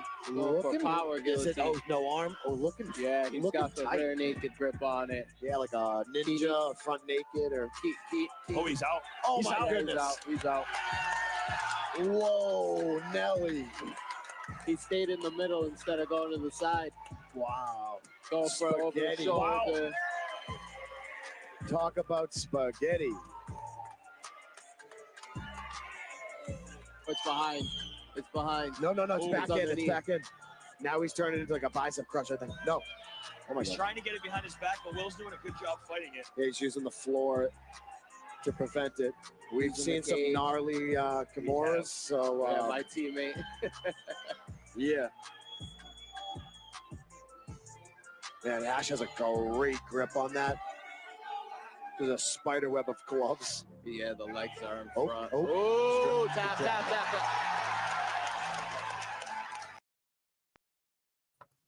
Some nasty submissions there. Talk about not letting go. Oh, that submission. And that last one had me cringing, man. Yeah, that way that was behind the back. I hate seeing that stuff. It's just a second away from snapping, and they get vicious sometimes. But yeah, finish the fight to come, and our winner this year is Teddy Spaghetti Politis, winning the amateur bantamweight title with the power guillotine. And we're going to keep this one short. Teddy does not have any social media, so somebody do us a favor up in Maine. Let him know Teddy Spaghetti Politis, Cage Titans bantamweight amateur champion, one submission of the year. Shout out to Teddy. Clearly, he's not calling in because no one knows how to get in touch with the guy. So He there likes, you to, go. he likes to stay hidden under the radar, but perform big. So big congratulations to the champ, Teddy Spaghetti. All right, perfect. And next up, we're going to keep with the amateurs. This one's a long video. So amateur fight of the year. Do you want to just go over the nominees or you want to keep watching videos? It's a 4-minute video. Man, honestly, for fight of the year, fuck it. Fight of the year, you got to see it. it. You You got gotta to see do all it. the highlights. Amateur fight of the year. This category is insane. You'll enjoy it.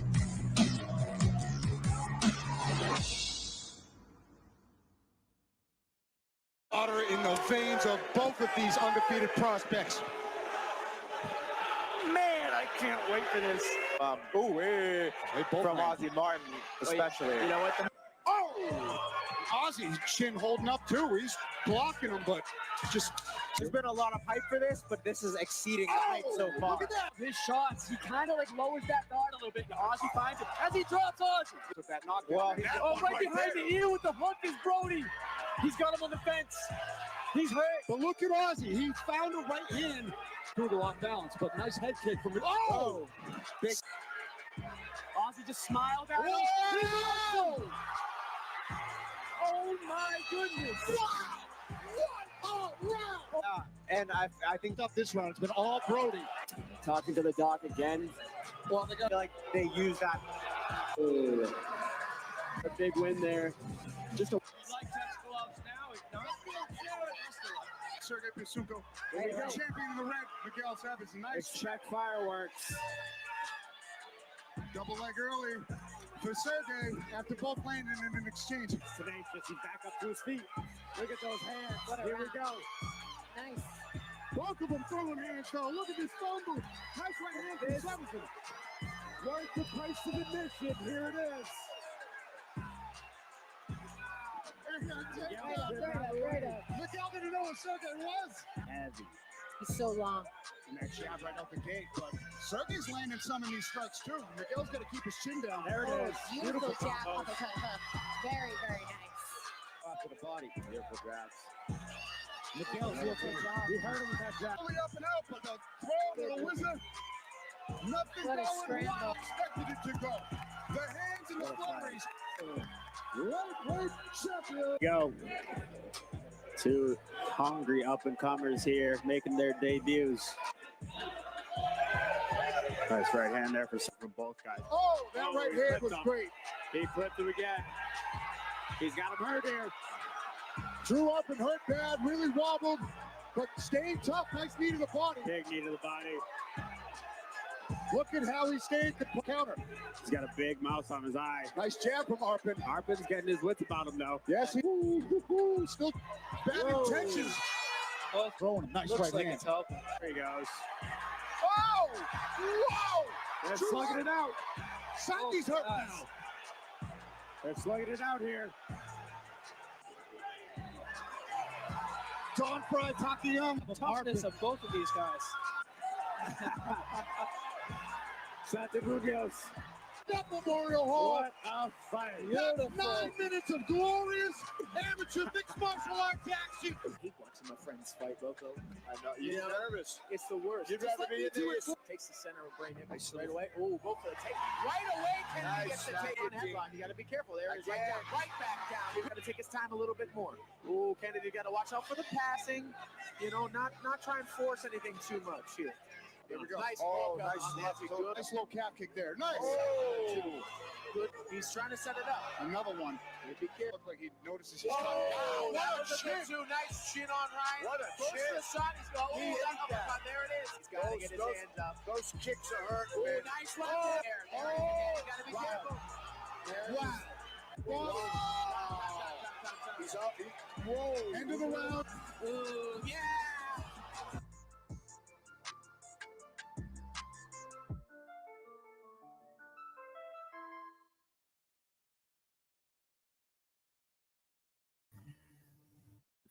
Oh, great act. Joe Leonard's great action category. These fights blew the roof off the hall. Yeah. Honestly, they truly did. There were some legendary ones, a couple amateur title fights, and those fights typically build out to be the most explosive crowd reactions throughout the night.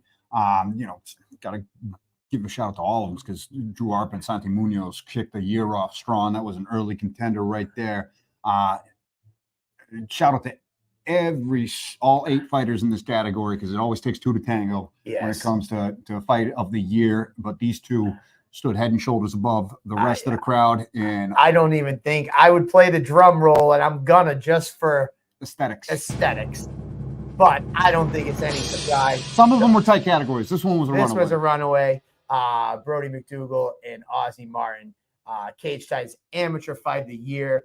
Honest to God, the minute this fight happened, there was not doubt in anybody's mind that this fight was one of the best fights ever. I have a note here from our panel. This one won a unanimous across the board, and many said this should be on the Mount Rushmore of the best fights in Cage Titans history. Hey, you could definitely make a case. You've been doing this a If long we're the time. UFC, we have the fight wing, Stephen Bonner versus Forrest Griffin. This is definitely up there. One of those guys. Absolutely, certainly making the cut right there. Big congratulations to Ozzy Toto Martin and the American Psycho, Brody McDougal. And I think we got both of them here. Oh, look at this from competitors. And I see you guys. Ozzy's muted. You guys are doing rounds with each other now. This has really come full circle here. But first and foremost, a big thank you to both of you for gracing the hall with your talents and putting on a legendary performance that'll be talked about for years to come. And a big congratulations to both of you for winning the fight of the year in 2023. No shortage of impressiveness on whoever wins this award. Now, neither one of them wants to talk first. All right, Brody, we'll go to you. We'll go to you first, Brody. Obviously an impressive performance, incredible fight. I got to ask right out the gate, what was going through your head? You're unloading everything but the kitchen sink at this kid, and he just kept coming forward. Yeah, I mean, like you guys said, we've had a chance to train together now, so we've talked about it a lot, obviously. And yeah, I mean, like I'm still stunned with, obviously the resilience that Ozzy showed in that fight. Being a younger guy like he is, and again, saying, it takes two to tango in there for sure. I knew what I was getting myself into when I signed that contract. I wanted that push. That was something that I had talked about a lot leading up to that fight. I thought I was going to have, some tougher fights in my amateur career previous to this one, that, just went a little quicker than I expected. So I didn't really get that cage time and get that real, a hard fight feel. Even though I knew my skill set was getting towards that kind of pro echelon, it was getting hard for me to get amateur fights also, obviously. So yeah, man, just obviously appreciative to Ozzy, for, willing to also sign his name on that contract, and throw down with me. And yeah, man, that was just an all around banger. Yeah. Obviously, going over to Ozzy, you heard him be able to go first. What was it like for you, being a part of that battle? There was no quit. And I remember when they were trying to stop that fight, you were just like, no fucking way, man. What was it like for you? Yeah, obviously, I knew I knew what I was getting myself into when I signed that contract too. And, I wanted it. I wanted that fight, it was everything I asked for and more. I literally dream about wars and fights like that. It's it's one of those things that makes you feel real. It feels real, that. The pain, that feeling is real. Everything, sometimes you go day to day, things are just the same, but that's real life, and I love that feeling.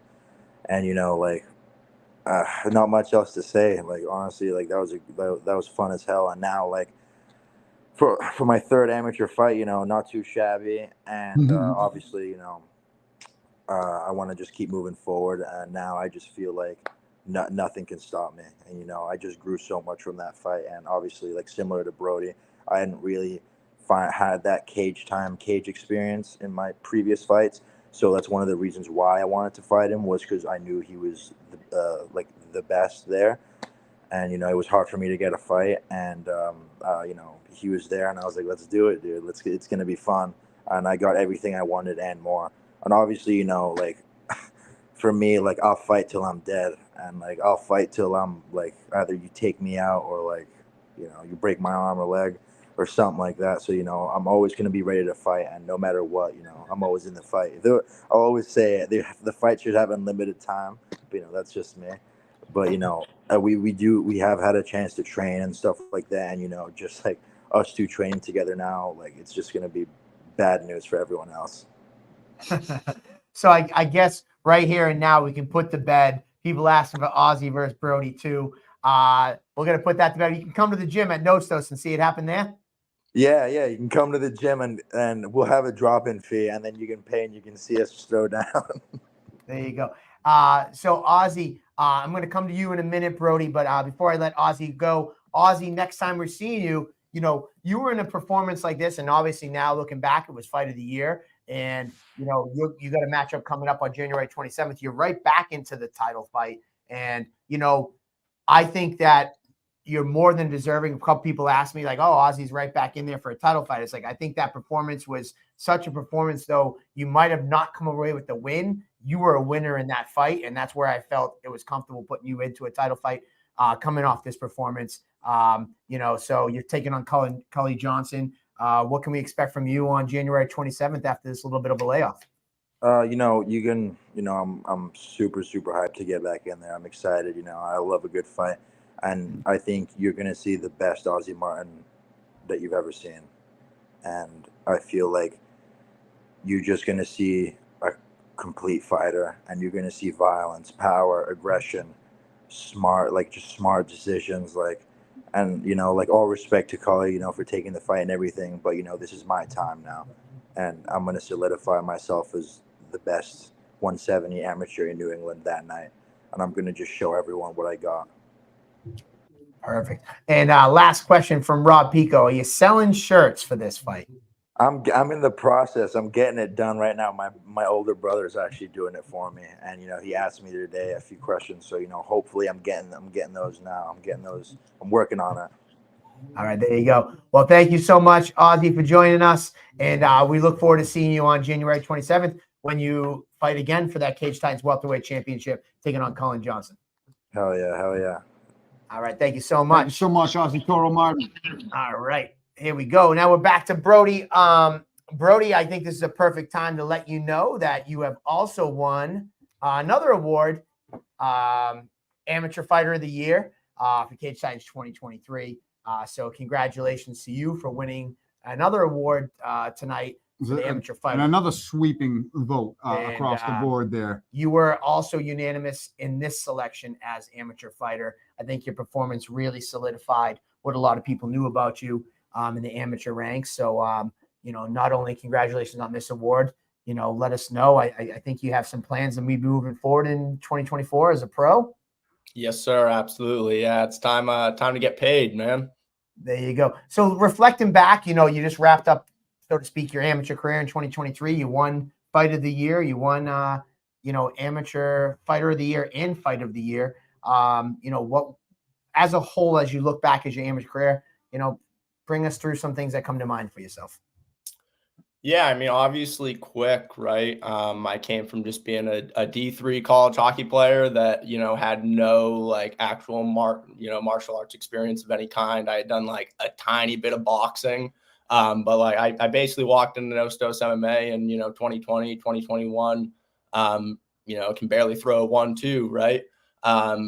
Fast forward now, it's 3 years later. I think, my physical progression has been crazy. And that's, not on me. That's more a tip of the hat to, No Stos MMA, Devin Powell, Nick Miles, my striking coach, Kyle Hill, my main training partner, gets me most of my jiu-jitsu work in as well. I'm surrounded by amazing people that have allowed me to, develop to this level as quickly as I have. And I'm just, very, very grateful. I've got to, showcase a lot of, different parts of my game throughout my amateur career, which I'm excited about. Getting the submission in my reality fighting title fight at the beginning of 2023 to showcase that, I am a well-rounded guy. I submitted a really high-level jiu-jitsu guy that night. And then again, obviously, people know what I can do with the hands and the feet.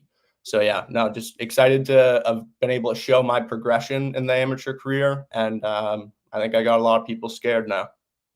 Well, there you go. I don't look forward to trying to match you as a pro, because you have scared a lot of people with your amateur career, and it has never been easy matching you, I got to tell you. But either way, try to get me to fight him a couple times. I did try to get him. One time your opponent fell out. I'm like, dude, I cannot let fucking Brody go another card without a fight. Andy, I think you need to take one for the team. Andy bleeds Cage Titans, and he's like, dude, I do a lot of things. Fuck, man, that's a tall ass. Big one there. I ain't 175 either. But that was that. So hopefully not going to be too difficult getting you fights at the professional level. Excited to see you make that transition, because like you said, you've accomplished everything you could at the amateur level, and this fight right here was all the tests that everybody needs to know that they got what it takes right there. Just to see that you were able to stick with a game plan and keep the volume up against an absolute zombie that wasn't going anywhere. And then when he hurt you in that fight and you were able to bounce back, recover, and stick with it to get the ultimately get the finish in between rounds right there, it was, like you said, one of the Hall of Fame wing fights. Nobody's going to forget it for a long time. It's definitely on a Mount Rushmore of title fights somewhere there. So big kudos to both of you, and big kudos to you for winning not only the championship, but also Fighter of the Year. Thank you guys. Yeah, absolute honor, and again, it was just sick, and, really appreciative of it, and, just looking forward to what's coming in the future here. Hey, I got to put you on the spot. It's my last question. Yeah. Because obviously we saw the viral moment of like you just unloading on him, and then he hit you with that like quick, it's like friggin' rings your bell. And I got to say, it seemed like you were almost pretty much saved by the bell. When you got back to your stool, what the fuck was going on in your head? And what was Devin saying to you at that moment? Dude, so adrenaline's a hell of a drug, guys. I gotta say, like, genuinely, like, it was one of those things. When I watched it back, like, I'm not trying to act like I wasn't rocked or whatever. Like, I definitely was. Like, you watch it, I was definitely on like a little bit of gazelle legs. But in the moment, for whatever reason, man, like, it just never really registered that I was hurt, if that makes sense. I think it, like, your body probably just goes into that fight or flight, and it's just, like, you hit that survival mode when you actually get hurt like that, and like someone could put physical harm on you. So yeah, it was really weird because I think I didn't really realize that I was rocked or that I was hurt. And one funny moment was when he had me against the cage, I heard the clapper go for 10 seconds. So I knew there was 10 seconds left. So I was literally like trying to cover up and count in my head down 10 seconds to throw something big over the top to like end the round and try and land something solid as the round ends and kind of make up for that. So I'm like 10, 9, 8, like trying to count down, and I throw a big one over the top, and then I just kind of pick my head back up because I thought like the buzzer was about to go, and I miscounted, man. And I literally popped my head up and just get spun again, and I was like, oh damn, like that was stupid. So yeah, I mean, that was just like a kind of a funny moment from it. As far as like in the corner, yeah, I just remember like Devin like asking me like, are you all right? You all right? You all right? And again, just kind of that fight or flight. Like I kind of was like pissed because I thought I was in like control of that entire round. So I was like, what the hell are you talking about? Yeah, like of course I'm fine, dude. Like I'm beating the shit out of this guy. But yeah, I mean, I think you just adrenaline, hell of a drug.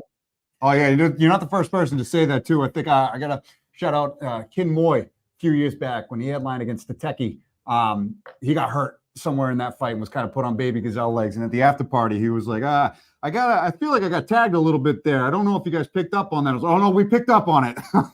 we could tell. You might not have been able to tell as much, but when your legs turn to jello, it's something we don't really miss in the booth. I got to say this. I think Nick's following along. This is a great social media moment.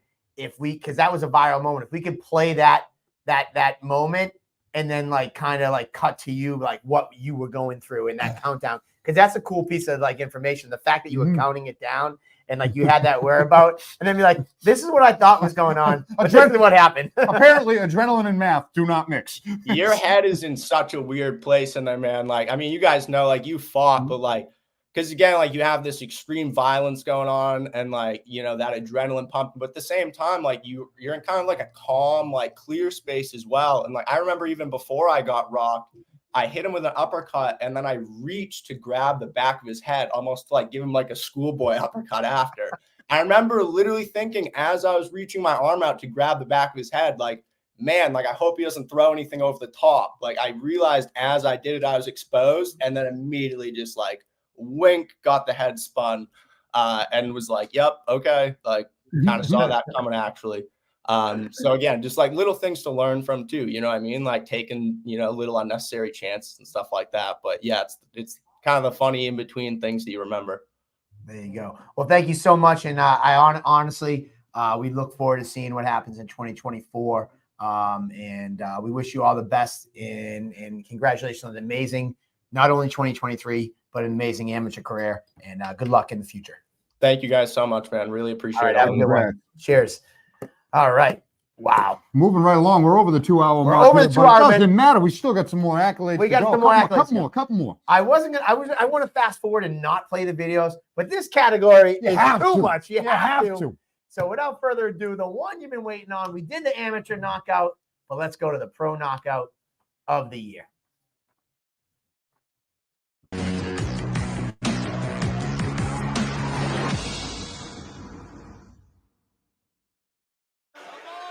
Come on.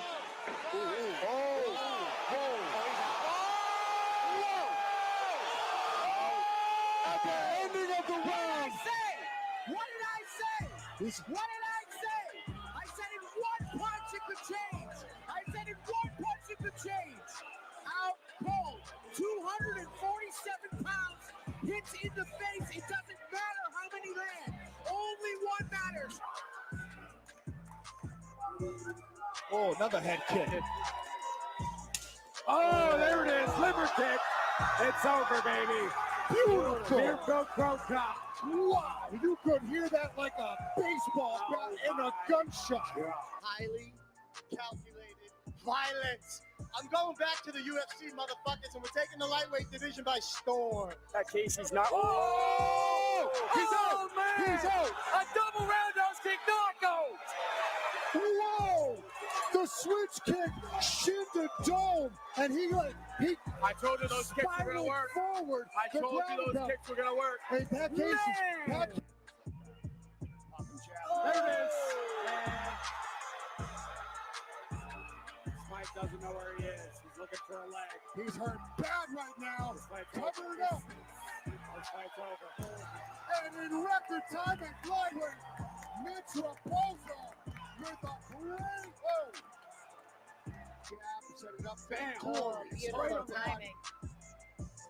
Picture, perfect. Raposo!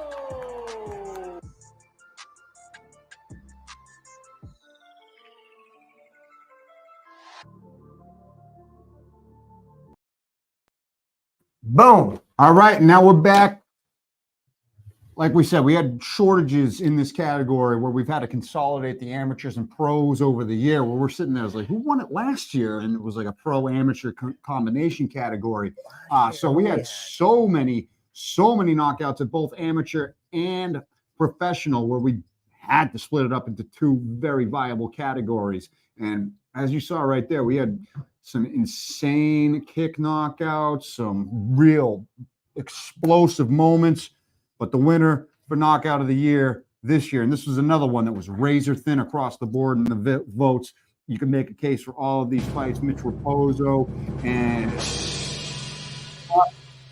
the big boys take it down. The man that, as Rob Pico said, the man that we saw someone die. Yeah, that was this one. This, like I said, this one was Andy, bring it home, because we as talked about this close a few across the board. You could make a case for any single one of them. Mitch got votes with his knockout over Tyler Smythe, that double roundhouse kick that Joe Giannetti had, the liver kick that you could hear from friggin' England. Like you could take that sound from the liver kick that Peter Barrett landed and send it all the way to England. But when it comes to in almost a decade of doing this, I've never heard a crowd go from essentially, I can count on one hand the amount of times I've heard boos in the crowd at Memorial Hall. And this fight, it was a rematch that happened. Both guys had a lot of respect for each other, and it was a real slow burn to a point where the crowd was actually getting restless towards the end of the second round. And there was also a little kerfuffle with the commission there. They ended the round at 3 minutes, and they had to restart the round. There was a bunch of crazy stuff going on there. But then, out of nowhere, the energy went from just flat to holy shit with Hassan Graham's knockout. So big congrats to the bounty hunter, who we also have backstage here, ready to call in and chat about that insane knockout. And that's got to feel sweet, coming and getting a second win over Max Lombardo, who was a tough, extremely dangerous heavyweight that you and I were chatting about how much, like, how dangerous he was. Ran into you at the hotel, and you're like, yeah, man, you actually showed me the fight footage because I couldn't find it anymore, of you guys' first fight, where I got to get a much more in-depth look at how competitive it was until the end. But dude, that was the single craziest knockout I've ever seen with my own two eyes in that cage by far. No questions asked, man. It's got to feel good to knock out of the year. Oh yeah, it felt great to have a knockout like that. You know, like I said, the first fight with Max was a little different overall. That was my first fight, and he was tearing my ass up all 3 rounds, and I caught him at the end. So it felt great to do it early this time. Let me ask you, obviously there's so much excitement when you win a knockout. You stop the fight like that. But was there any part of you that was like, holy shit? Like I don't want to steal Pico's words again, but like I might have just killed him, man. Like that was, you gotta think for this guy. For sure it was. When I'm in there, I'm in kill mode. So as I'm hitting him, it doesn't occur to me that he's going down. So I just keep going. And when I seen it, and I'm like, oh, fuck.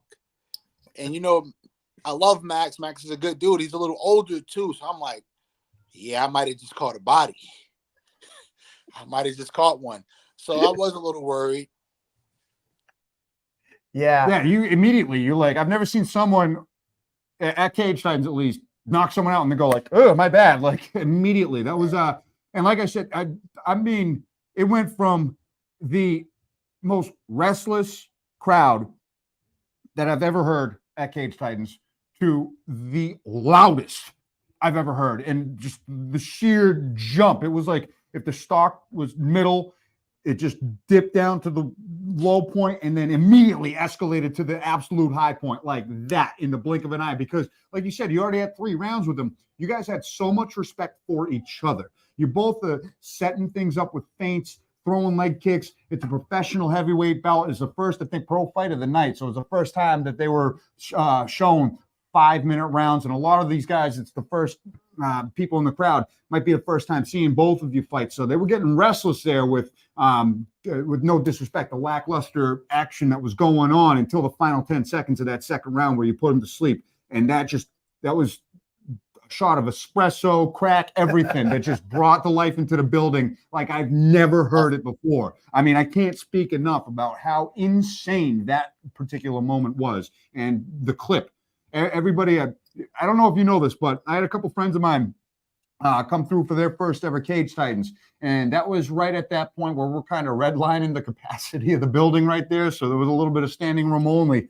You actually knocked 2 people out that night because a friend of mine that went for the first ever Cage Titans passed out at the violence that happened in that fight. And he actually ran into Max at the hospital. I'm not even joking. He fainted. You made another man in the crowd faint that night. I mean, that's a story he had for a lifetime. Cage Titans, I love it. I can't wait to come back, put on another show. And we're looking to do that ×2 this year. I want to come back and, set a tone this year. This year, got to be my year. I'm looking for 5 great fights, and hopefully I get that call from PFL again and move on and do big things. There you go. Honestly, for those who might not have captured all that, just understand, I got to make sure this really hits home. Make sure you understand what Andy just said. And I'm going to pull myself up big screen. Andy invited some of his comic friends for the first time to come to a Cage Titans. And after the kid witnessed the knockout by Hassan, he himself passed out in the crowd. And then he ended up in the emergency room next to Max Lombardo. Let that sink in. That's how insane this fucking knockout is. And I'm going to come back to you, Hassan, because this is just insane to me. Hearing that, how do you feel? And then rewatching the knockout, what was it like rewatching that and replaying that? Rewatching it because it went crazy on the internet. I'm getting it sent to me hour on an hour. Everyone's reposting it. And like I said, I have a lot of respect for Max overall.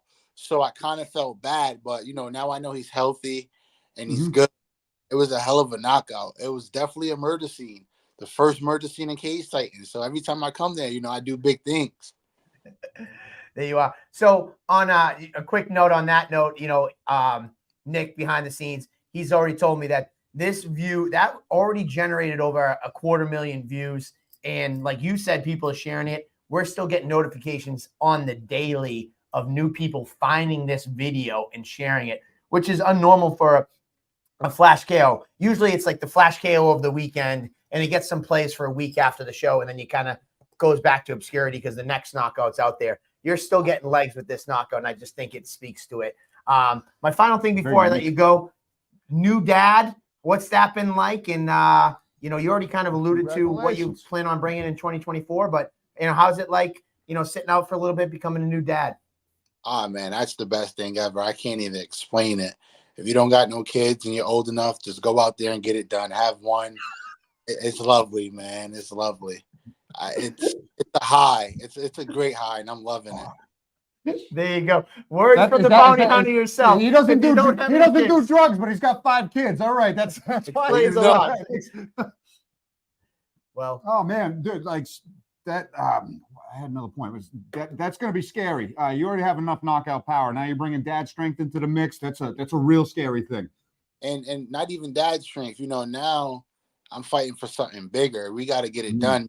Some noise this year.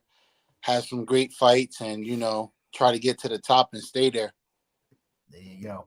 All right. Well, Hassan, thank you so much for joining us, and congratulations on your knockout of the year performance in 2023. And we'll look forward to seeing you next year. All right, fellas. Have a great night. Hey, take it easy, Hassan Graham. I love the bounty hunter. Dude, that was that's unforgettable moment right there. And that was another one. That was for as crazy of a knockout and as substantial as it was, and how many accolades we can give it, and how crazy it was on social media. This was a tight category. This was really tough to choose. A lot of votes from the panel, from the media, and from the fans that were skewing all over the place. And that has a lot to do with the not only the popularity of all the fighters involved. Mitch Raposo, obviously, he fought Contender Series Ultimate Fighter, same thing with Giannetti on the Ultimate Fighter, and Peter Barrett had a stint in the UFC, and that's who Hassan Graham was competing against when it comes to the media voting, the fan voting, and he's still able to overcome and get that win in all the votes right there.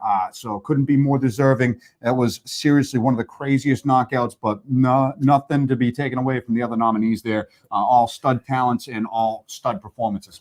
All right. Before we get to the 2 biggest categories of the night, we wanted to play a little housekeeping. We got a couple categories that we want to announce first. Our final 2 categories of the night will be Pro Fighter of the Year and Pro Fight of the Year. But before we get to that, I want to quickly acknowledge Cage Titans 58, the night event, as the Cage Titans fight card of the year. So many memorable fights.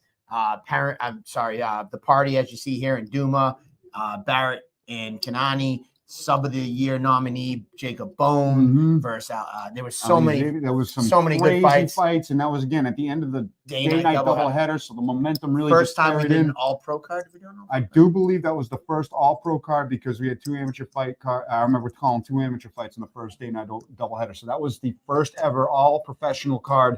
A lot of history being made, and the fights totally delivered. Cage Titans 58 night event of the year, and good luck beating that. And we had a couple other. So another one we want to pass along is the team carry, the moment of the year, Cage Titans moment of the year. A lot of great moments from Ryan Torrance or Plymouth PD on Veterans Day fighting.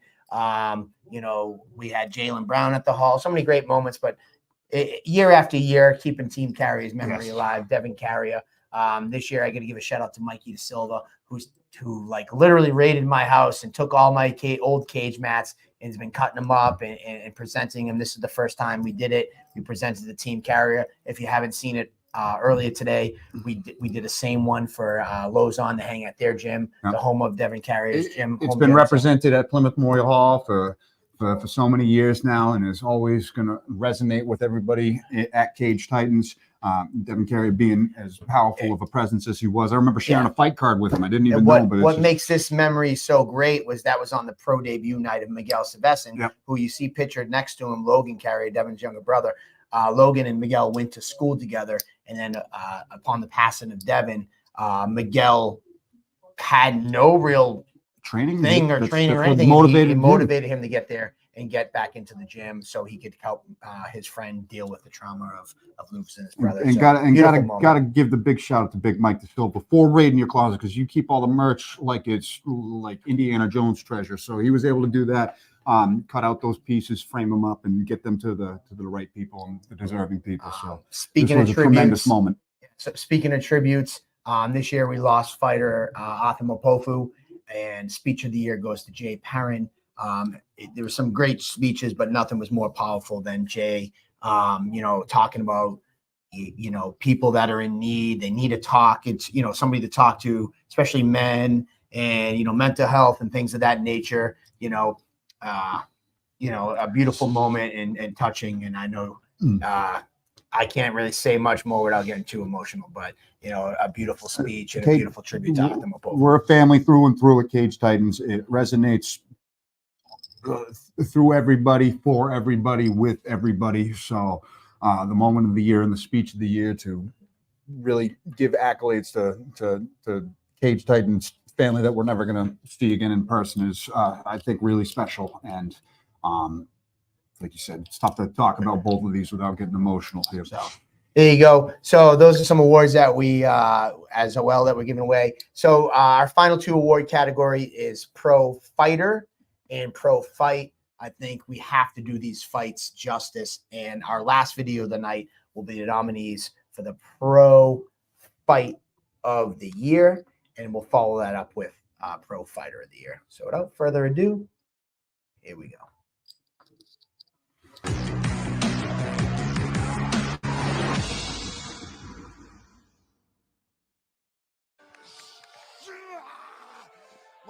Well said, Andy. Well said. Turquoise and pink trunks. Peter Barrett in the white and green with the shamrocks. Nice knee. Elbow on the break. Mo might have hurt Pete with that elbow. Nice knee from. Another knee. Another knee lands as he dips his head. Gotta be. He's on his back heel here. Nice left hand. Nice left hand again. The southpaw Peter Barrett's left hand is money tonight. Oh, uppercut from Mo. Backs Peter up. Oh, both guys landing lefts. Southpaw Rangers on the pace here, but Peter Barrett throwing right back. There's blood. So from that elbow, guys getting tired. Ooh, knee up the middle. Oh, Peter comes right back. Fourth they go, ladies and gentlemen. Both of these guys want the next level. Oh, spinning elbow. Knee from other one. And Peter wins it. Slippery Pete. Peter Barrett. Gloves, but I doubt it. Good luck, John Juma in the red corner, Joe Pettifield in the blue. I'm excited for this one. That I have. Pettifield tries to clinch up. Pettifield's actually sitting down on his punches. Ooh, nice. Ooh, mouth guard comes out. Lead uppercut to right hand combo. Put the mouthpiece out of the mouth. Joe, Pettifield does a good job of adapting, and I think if I were his corner, I would want to see him landing those shots, but maybe not staying for those. Pettifield, beautiful left hand. Landing up a rock, hands on the hips. That's how you know. Duma noticed that right away. Look at the intent. Now he's trying to. Nice left hand from Duma. Close it out with the biggest moments of the fight. Big top pressure and big ground and pound. Has barn burner written all over it. Man, Cam Arnold's got some intensity with that. Oh! The big hands. What do we say? The bombs. Here he comes. Cam Arnold just swings those frickin' mallets he calls hands. Nice Grammy roll. What a scramble.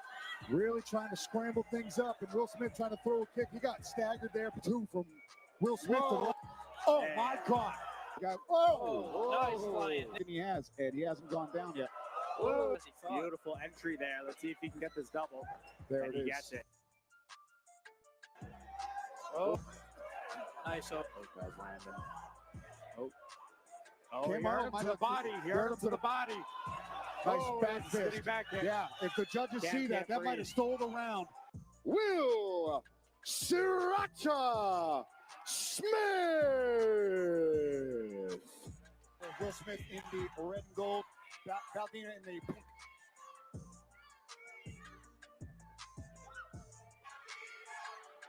Ooh. That was a haymaker from Baldina. Yeah, Scrambles. Good scrambles. I like the way he threw the overhand right to set up the shot. That was interesting. I think he slipped and then had to go for the shot. That's what it looked like to me. Maybe, yeah. Ooh, falls off. Nice teeth. Right that might away. have cracked that nose of Baldina. Big right hand from Wilson. Ooh, that one hurt Will. Baldina hurt Will Smith off the counter after getting. Nice combo. Baldina getting a big left hand in that shit. Kind of a stalemate there. Oh, left hook. Will Smith is hurt. Another right hook hurts him. Will Smith is on his feet though. Valdina is staying very, very. Wow. Will Smith back up after getting cracked. That's 3. Valdina really showing it. After hurting him again. And how much gas did Valdina use? Oh, but he clips him again. Wasn't round 1. Is Valdina with Good it. defense. Nice count. Very, very competitive round. Oh, Doctor's looking at his lip now. It's definitely blown up. Go, Andy. What a year. Incredible moments, incredible fights, incredible scraps from incredible fighters. We had some really historic fights. We talked about the Mount Rushmore of amateur fights earlier with Brody McDougal and Ozzie Martin. We've got a couple fights that are starting the new Mount Rushmore of pro fights here. Like you mentioned, Cage Titans 58 with the nighttime doubleheader. You saw a couple of nominees fight of the year on that nomination reel right there. They both took place on that card. Peter Barrett, Mo Kanani was the co-main event that led up into John Duma and Joe Penifiel's epic title fight. So just those 2 fights in succession right there showcase why that was the card of the year. Just the action that was nonstop. The appetizer, main course, and dessert all served into one. Valdina getting his name thrown in there. Will Smith on the winning end and losing end of a fighter of the year. Sriracha been around for a long time. Some entertaining 3-round scraps that he had between Valdina and Smith on Cage Titans 58 too. No, was Cam and Sriracha on? Was it Cam and Will Smith? I can't remember when it was, but I don't think it was. Winner of the fight of the year. You got the drum roll. I got the drum roll. Peter Barrett and Mo Al-Kanani. This was the fight of the year. And this was another one that was like really, it was pretty close across the board right there. You can make a case for any of them, but like I said, the appetizer to the main course of the 5-round war that was Duma and Penifiel, which saw both guys getting hurt. But there was just something about this fight and the build up to this fight, and just they were literally both out on their feet at a certain point in this fight. Mo Al-Kanani just did not have a single ounce of quitting him. The referee had to mercifully go in there and stop it. And the barrage that Peter Barrett was able to put on, the creativity that they were both thrown in, the durability that they both showcased. There was just everything encompassing what makes MMA the best sport on the planet took place that night between those 2 fights. And like I said, a razor-thin coin flip decision at the end across the board. Mo Kanani and Peter Barrett, fight of the year. And this is back-to-back fight of the year performances by Peter Barrett. Peter Barrett won last year with his performance against Jacob Bone, and this year he pulls out the win. His performance against Mo Al-Kanani. I think he's got the most fight of the years at Cage Titans, if I'm not mistaken. I mean, you know, when Peter Barrett's on a card, there's going to be, and I mean, I see Tyler Pimentel should have gone party and Duma got to give the nod to a 5-round war. That's what's amazing about that. Like that fight back to back was like Barrett and Kanani who put on this performance. It was like, that might have been the best pro fight I've ever seen at Cage Titans. And then like the party and Duma, how do you follow that up? And it was like, yeah, we'll hold my beer. And they like, like neck and neck with that fight. And that was a fight card that had Joe Giannetti, who was originally slated as the main event against UFC veteran Vendramini. That didn't happen. Like that's how stacked it was. It was a stacked event. Great performance. You know, so yeah, shout out to those guys. Great performance. All these guys having babies. Peter Barrett has been away. He had a baby. Shout out to Peter Barrett on his venture into fatherhood. And we look forward to seeing Peter Barrett in 2024, possibly March. So we got a lot of good things looking forward to in March. Mo Kanani sent in a video. So let's see what Mo had to say. Hey everyone, this is Mo Al-Kanani, one of the recipients for Pro Fight of the Year for Cage Titans. I just wanted to say thank you. I'm glad you guys enjoyed the fight. 2024, there's more to come. Let's go. And then we also had a submission for Peter Barrett, so we'll go right to him.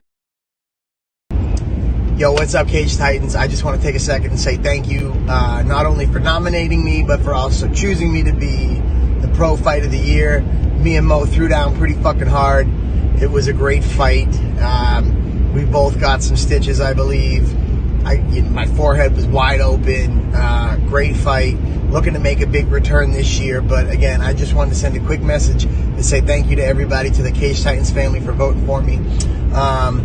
If I could have been live, I would have, but I was heading down to Chips tonight to Surgeon Muay Thai to get some work with those guys. So I'm just trying to get ready to get back in the cage, and I'm putting one foot in front of the other. Being a dad has been wild, and I wouldn't trade it for the world. So I'm just, my next challenge is fighting and being a dad at the same time. So bear with me, but you guys will see me back. I promise that.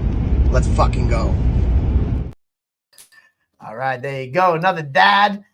Congratulations to Peter Barrett and Mo Al-Kanani on Fight of the Year.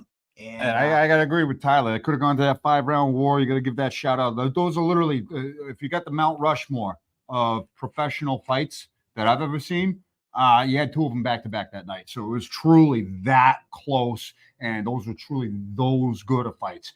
So can't shout out Mo Al-Kanani and Peter Barrett enough. Absolute warriors. Undeniable entertainment, undeniable heart, and the skill and tenacity, just everything. That's why we love this fucking sport. There you go. And our final category of the night. I get fired up. I said I was not going to play a video. Well, we got to be. No, it's blinking. Exactly. We got to go. We got to go quick. There you go.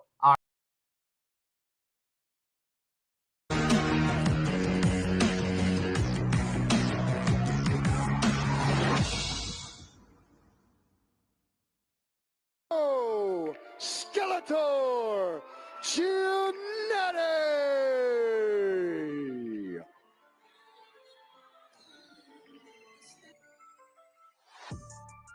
Boston, Massachusetts. He's representing Senior Todd. Let's hear it for Jerry, Captain America. Muse. Cage Titans, baby, let's go! Carver, Massachusetts. He's representing Mom's Basement and Lowe's on MMA. Let's hear it for Joey Guns Poirier. There we go. Oh, we still have the video still playing. Yeah, no, what are you My unmuting? bad, guys. My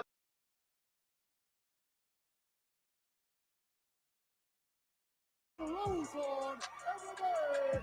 Make some noise for Andrew, the Gladiator Valdina.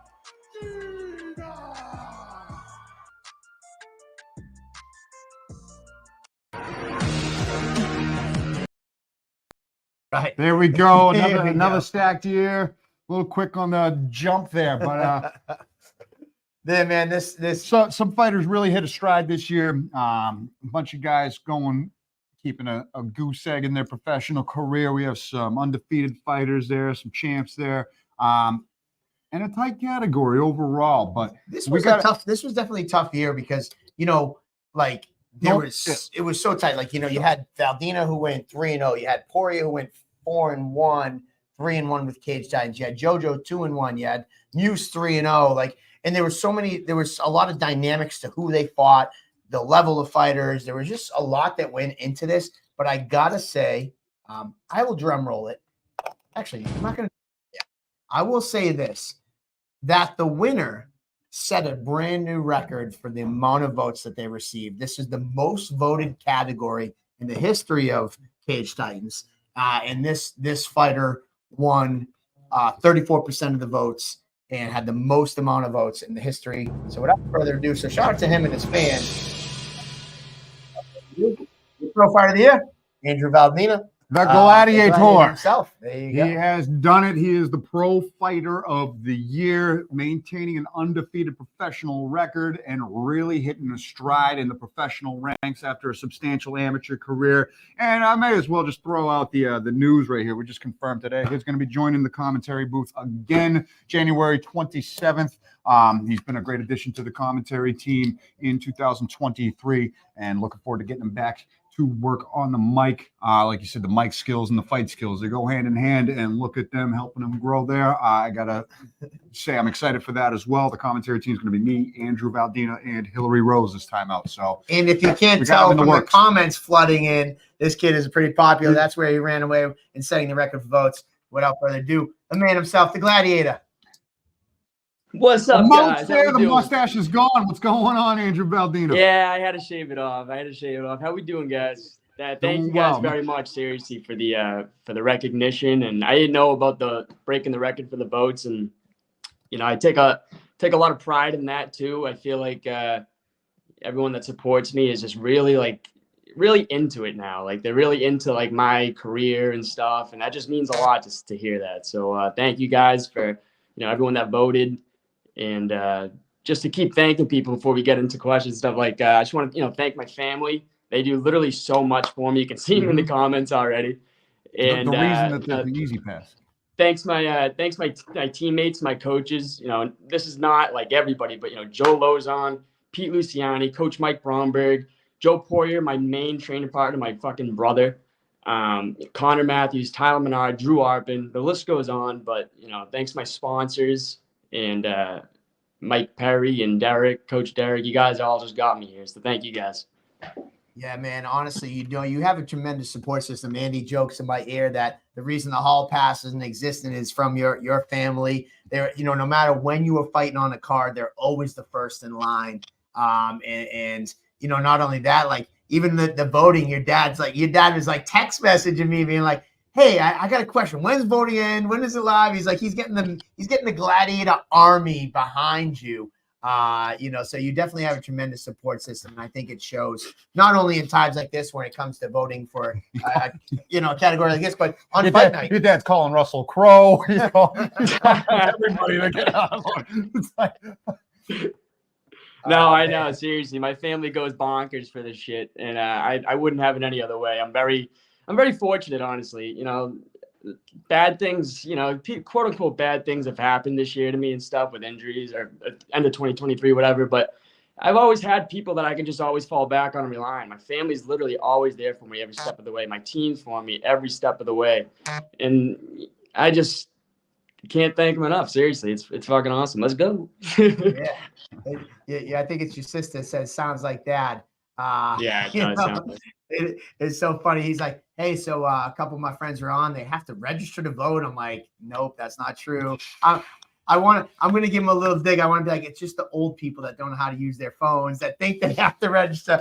I didn't say it to him that day, but I'll throw a little funny wink, wink, nudge, nudge at him today. Mike, you're digging yourself a bigger hole by talking about him and like this, because you're going to get like 50 text messages after this now. So yeah, it might take a day for him to get there, but yeah. And if anybody knows me, I barely ever respond to text message or messages for that matter. But he's very proud of his son. And obviously, I spoke earlier as a father. I think you've joked with me like, listen, you don't have to feel like you got to talk to my dad. But for me to see somebody who cares so much about their kid, and it resonates with me, who's a dad as well, to be so proud of their kids and seeing what they're accomplishing. And the support system that you have with that family, I mean, your family is incredible. They're so supportive. They pick me out of the crowd every time to just give me accolades. So I can't even imagine how that wealth of support coming your way right there. And it's evident. The Team Valdina cries. One of the loudest pops that I'll ever get in that building is calling your name, and to see you win Fighter of the Year and deserving it so well. It's really awesome to see right there. Can't give you enough congratulations on my own end. The whole Valdina tribe should be proud. Thank you, guys. I appreciate it. Yeah, feels good. It's a And good I gotta year. tell you, and you've been kicking ass in the commentary booth as well. Hey, you've been guiding me along the way. I couldn't do it without you. Seriously, thank you. And thank you again for the opportunity to do it on January. That's a sick card. I can't wait to be a part of. I think your sister's saying that you're the favorite in the family. At least she knows, right? Damn right she knows that. I got to tell you, most people try to take claim like your girlfriend's favorite fighter. You are my mom's favorite fighter. And let's go. Let's go. She's hit me up. So Chris, all over the holiday, Christmas, she's at my house. She comes and see the kid. She lives in Plymouth with me. So, I'm always seeing her. And she's like, who's fighter of the year, Michael? Who's fighter of the year, Michael? Who's my fighter of the year? I'm like, Ma, I'm not fucking telling you. Leave me alone. And she's like, I really like that Andrew Valdina kid. He's really nice. His parents are so nice. Do you think it's going to be him? I'm like, I'm not fucking telling you. But anyways, Ma, if you're watching, now you know it's Andrew Valdina. So stop messaging me. Nah, your mom's a sweetheart. Every time I'm in there, she always wants to come up and, you know, give me a hug. My whole family a hug too. So your mother's a sweetheart, seriously. You know, and I think it really kind of it brings the whole picture to Cage Titans. You know, we say we are Cage Titans. It's a family. You know, I think, you know, obviously you're a Cage Titans guy. You fought your career with us, but I think it resonates not only with guys who only fight for us, but even opponents that might have been their first or second time. You heard Dufort. He was a one-time guy, and he's like, hey, man, it felt special. It felt different. And I think it's the whole atmosphere, like, you know, from the families that are there, the fans, the friends, the fighters, you know, the welcoming. Like, I know, you know, the party, somebody who fought teammates of yours, and then I know that you guys talked, and, you know, like, you know, it's really a community that's welcoming. I think is the best. For sure. I've made some of the best connections in my life, honestly, through Cage Titans and MMA as a whole, seriously. I can't thank Cage Titans enough. You guys have given me so many opportunities to just grow my own brand, to excel in my own career, and just to literally just not even in the sport itself. Of course, I've gotten better with each fight and everything for you guys, but like, I just feel like I'm becoming a better just person, you know, fighting for you guys and just figuring out life. Seriously, with the commentating opportunities I'm getting and stuff, and just being a part of the crowd where everyone just like welcomes you with open arms and stuff. It's a great community to be a part of. There you go. Andrew Max coined the next Valdina Army shirt. Mike's mom's favorite fighter should be on the shirt. That's not a bad idea, Andrew Mac. That's not a bad idea. My mom gets a cut of that. Yeah. We'll get like Mary Beth's like signature printed on it somehow, and like, I don't know. See that? He doesn't even refer to her as Mike's mom. He actually knows her name. That's crazy. Then this kid puts everything into his fighting. So well deserved. Love you, bro. That's my family. Valdina deserved it. Andrew. All the votes hey, pour did in. All the y'all comments know he pour in. sings too? I think. Whoa, what is he doing here? I think I've seen him sing. I think I've seen you at like karaoke or something. I've seen some videos of it. Yeah, I do a mean bad Leroy Brown on karaoke. No Croce? That is Jim Croce. Larry, oh, I don't know. You guys are talking way over my head. I don't know that. I don't know that crap. My go-to now is Backstreet Boys. That's what I go to when I'm at karaoke. Oh, I'd pay to see that. I actually have a video. Maybe one day, if I get enough interest, I'll put it out there. I was at the first time I did karaoke was actually about a week ago. What's your go-to? What'd you do? I Want It That Way. And I did Everybody. Well, all right, I'll let me preface it. It was a Chinese restaurant, and it was like me, my wife, and another couple. How many Mai Tais? Like 6 people in there, and I could tell the vibe was just like way off. And I'm like, you know what? No one's even gonna know what the hell I'm doing in here. So I had to break the ice, and I went up there and did Everybody. And then the karaoke lady was like, it's a twofer. You have to do another one and hit I Want It That Way. So I did that. And then I came back and did Hey Ya by Outkast because I thought that was a crowd pleaser. Damn. Yeah, so I did 3 songs. Don't mess around. I did 3 songs that night, but maybe we'll have to get together and do a Cage Titans karaoke. How fun would that be? Holy shit. That would be We unreal. got to make it happen now. I hear that you do a mean Johnny Cash as well. Oh, all the Johnny Cash. Boy Named Sue. That's my go-to for Johnny Cash right there. I've done that.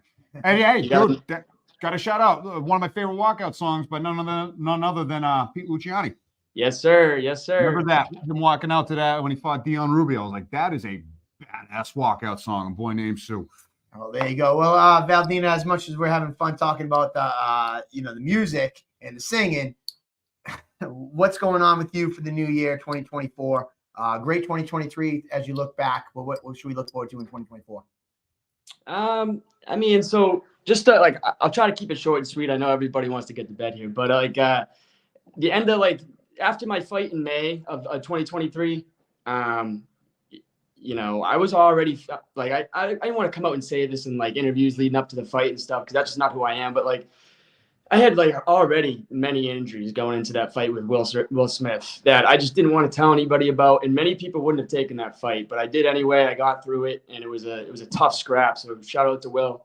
But then after that, I just kept trying to. I did take some time off because I got a couple knocks to the head in that fight, but I kept just getting injured. I kept getting injured, all these different injuries, double hernia surgery. I had a bad wrist. I'm not going to get into all the details, but I had a bad wrist and all this nerve damage and stuff. And basically what I've been doing the end of 2023 is just healing, recovering, taking the time. But at the same time, I didn't really take my foot off the gas too much. I was always in the gym, even if I'm just sitting and watching. If I can't grapple, I'm just going to watch and learn. So that's all I've been doing. And now I've finally, the past month and a half or so, I've been really gearing up a little bit more. I'm working hard now. I'm almost back to 100% in absolutely everything in the, as far as training goes. I almost wanted to take a fight in January, but I don't know who said it earlier about injuries and stuff, but they wanted to. Oh, Jack Condon. Jack Condon said it perfect when he said he doesn't want to rush it. I completely agree. I felt like I was rushing it if I went into January. So, good things come to those who wait. Maybe I'll hit up March and get a big fight in there. But by no means am I rushing this at all. I'm still training. I feel better than I've ever felt in my life as far as skill-wise right now and what I'm doing in the gym now. So, yeah, I think a big 2024 is coming. Hoping to have multiple fights, back to 100% health, and with good people along the way to guide me. And you guys are gonna see the best gladiator ever. There you go. I got a question from Nick. I have no clue what this means, so don't hold it against me. And as I preface it with Nick, it could be anything. He says, ask him about Peso Pluma. Peso Pluma. Peso Pluma. I don't know what that means. He's a Mexican singer or artist, whatever. I don't know. He's saying this because when I had the stash and the little strip here, he said I looked like him, but I don't know. I only know a couple songs by him. He's got some bangers though. Peso Pluma. All right. Peso Pluma. I'm gonna. He doesn't even have facial hair. I'm doesn't old. look like you at all. I'm old. No, so I used to. Oh, wait. Peso Pluma doesn't have facial hair? No, he doesn't. I'm gonna look. I don't know why Nick said. But he does have the mullet. That's probably. He's got bangs with his mullet though. It's different. Yeah, it's he's got weird, a mullet, but he doesn't have the mullet. No, he doesn't have the mullet. No, you are 100% right. But no. You have the mustache and the facial hair. He doesn't. But yeah, I can see it a little bit with the. Well, there you have it. I don't know Italian what that was. I don't know, but hey, I had to ask. Well, either way, thank you for. He's going to be doing karaoke in Spanish next time. There we go. What's going to happen? Oh, and fun fact, really quick. I want a Spanish spelling bee, so I can do that no problem. Oh shit! All right, look at that. You want a Spanish spelling bee? I did. You want to be the first Spanish commentator? Do you speak Spanish? No, gracias. Do you speak Spanish? No. How the fuck do you win it? How do you win a Spanish spelling bee? Google. I'm a man of many talents, Mike. There you go. All right. There you go. I mean, you're right. And I think that, I've spoken about you before with fighters and, the next generation and how you really embrace the social media. You really embrace, taking your fans. I think really, you're kind of guys like Peter Barrett and things like that, Joe Giannetti, you take your fans along on the journey. And I think that's something that fighters, I wish more fighters understood is you open up to them and they feel like they're part of your journey and they feel like they can, they're along for the ride. And that's because you make them feel that way. And people ask me quite honestly, there's been fighters who sell more tickets than you, but then it just always seems louder and more passion. People say that to me all the time.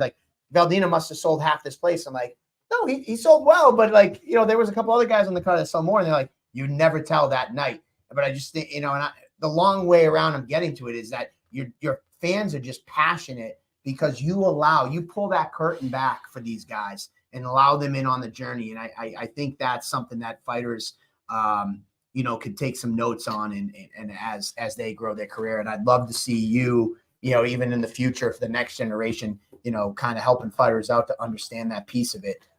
Just like you do it on the social media game. And then here you are, you were a guy who fought almost every card and you've taken your, last few cards off, but you're still keeping your name active and you're still keeping people along for the ride outside of just fight night. So I think that's something that I applaud you for. And I think that you'll be an asset to New England MMA with fighters in the future.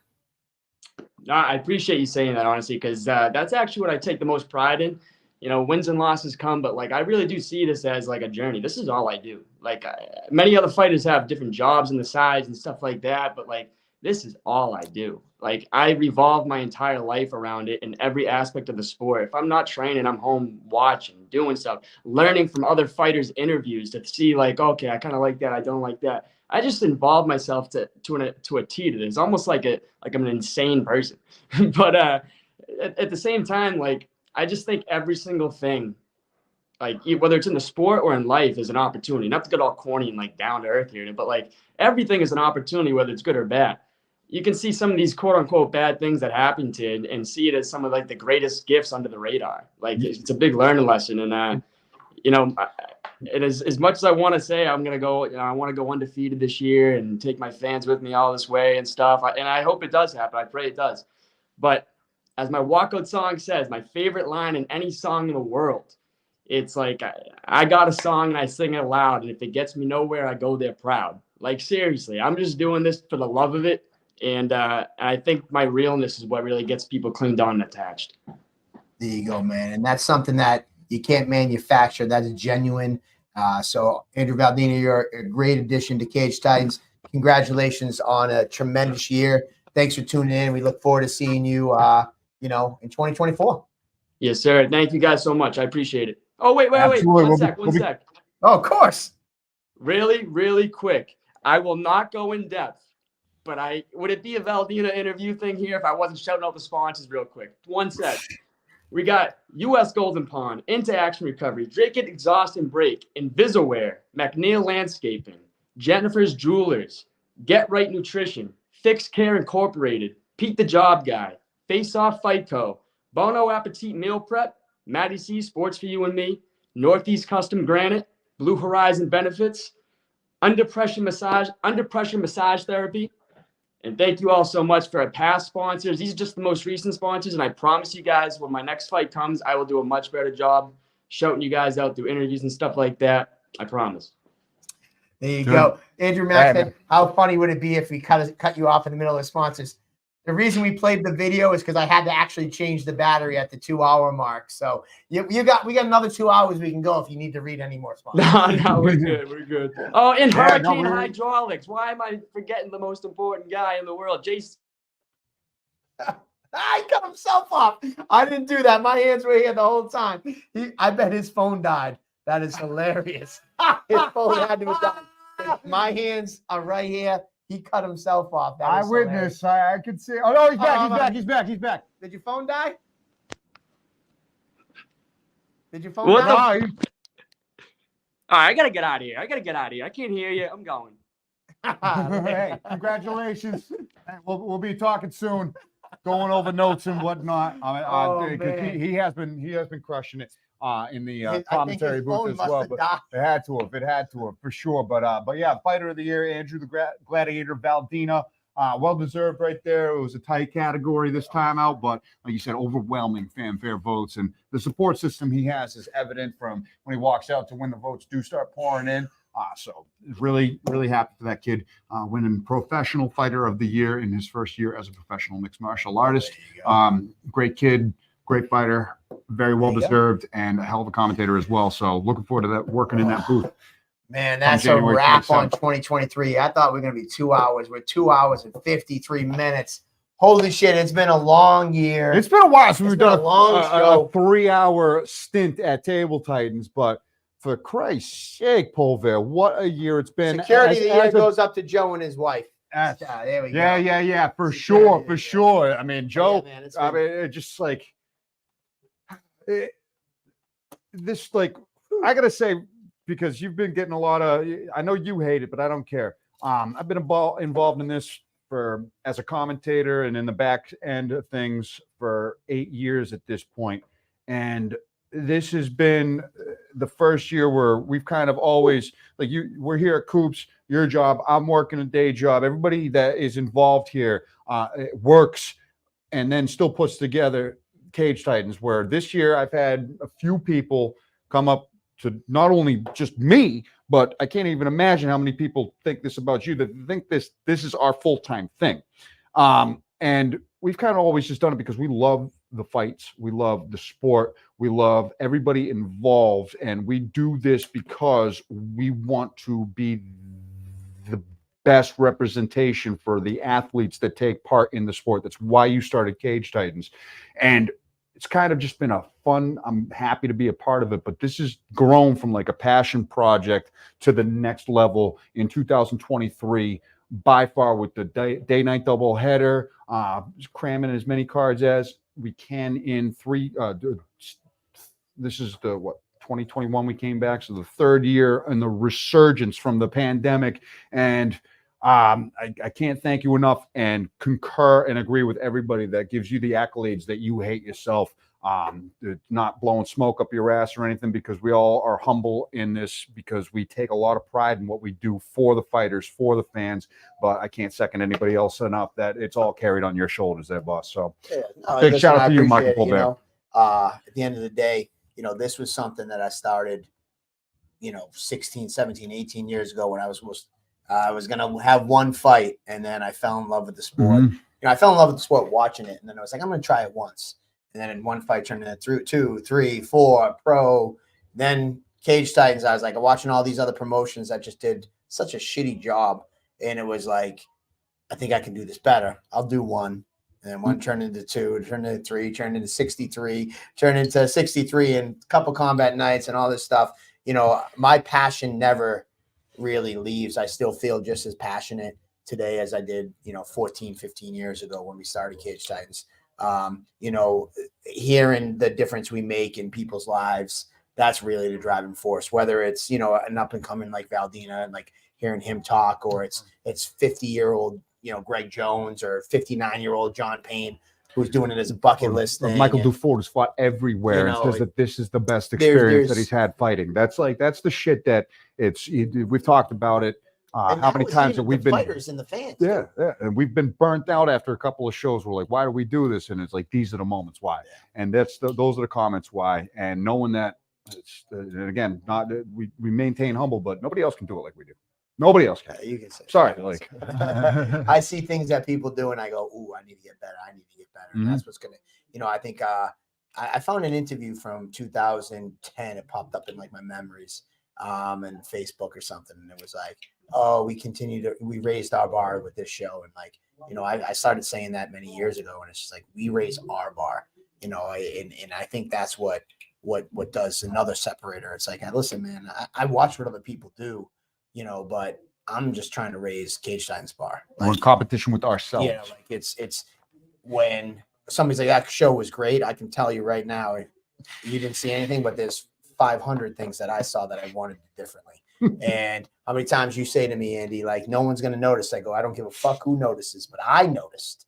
If no one notices, so that's the driving force. And I really feel like the fighter at heart. Like, find me a fighter that watches any one of their performances, no matter how flawless it was, and says that was perfect performance. They're always dissecting. And I look at our Cage Titans career as a martial art career, though it's in a different realm as a promotion. Like, these fighters are different today than they were 6 years ago when they started, and so are we. We're constantly growing and ever learning, just like they are. And they're doing it physically in their competing, but we're doing it in a different way. And I look at it the same way. I look at many parallels. I look at the painstaking hours that we go through leading up to a fight, and then once the fight happens, it's like, this is why I do it.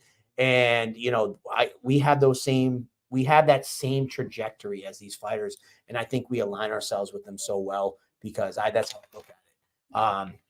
But anyways, I don't like to, I do like to talk, but I don't like to talk about that, like, self-shine stuff. Hey, but either way, we've got a lot to be proud of I'm after proud the end of of this year. 2023, I'll tell you that. There's no way around it. I've always taken pride in what we do here, but this year in particular, it's really felt more legit than anything that we've done. It's always been legit, but this year it felt like it's been head and shoulders above, where we've elevated from just like a fun passion project to like, no, this is I'm proud to go out and say I'm involved. I'm in the fight business. Like I have a full-time job in HR software, but I like to say I'm in the fight business. That's like it's official. Like the fight business. And I think it really comes down to who we surround ourselves. I see Tyler Pimentel in the comments. Speaking of growing, did I order the mats? Thank you for the reminder. I think everybody that's a part of Cage Titans has some sort of tie to the fight business, you know, like whether they were fighters, whether they trained,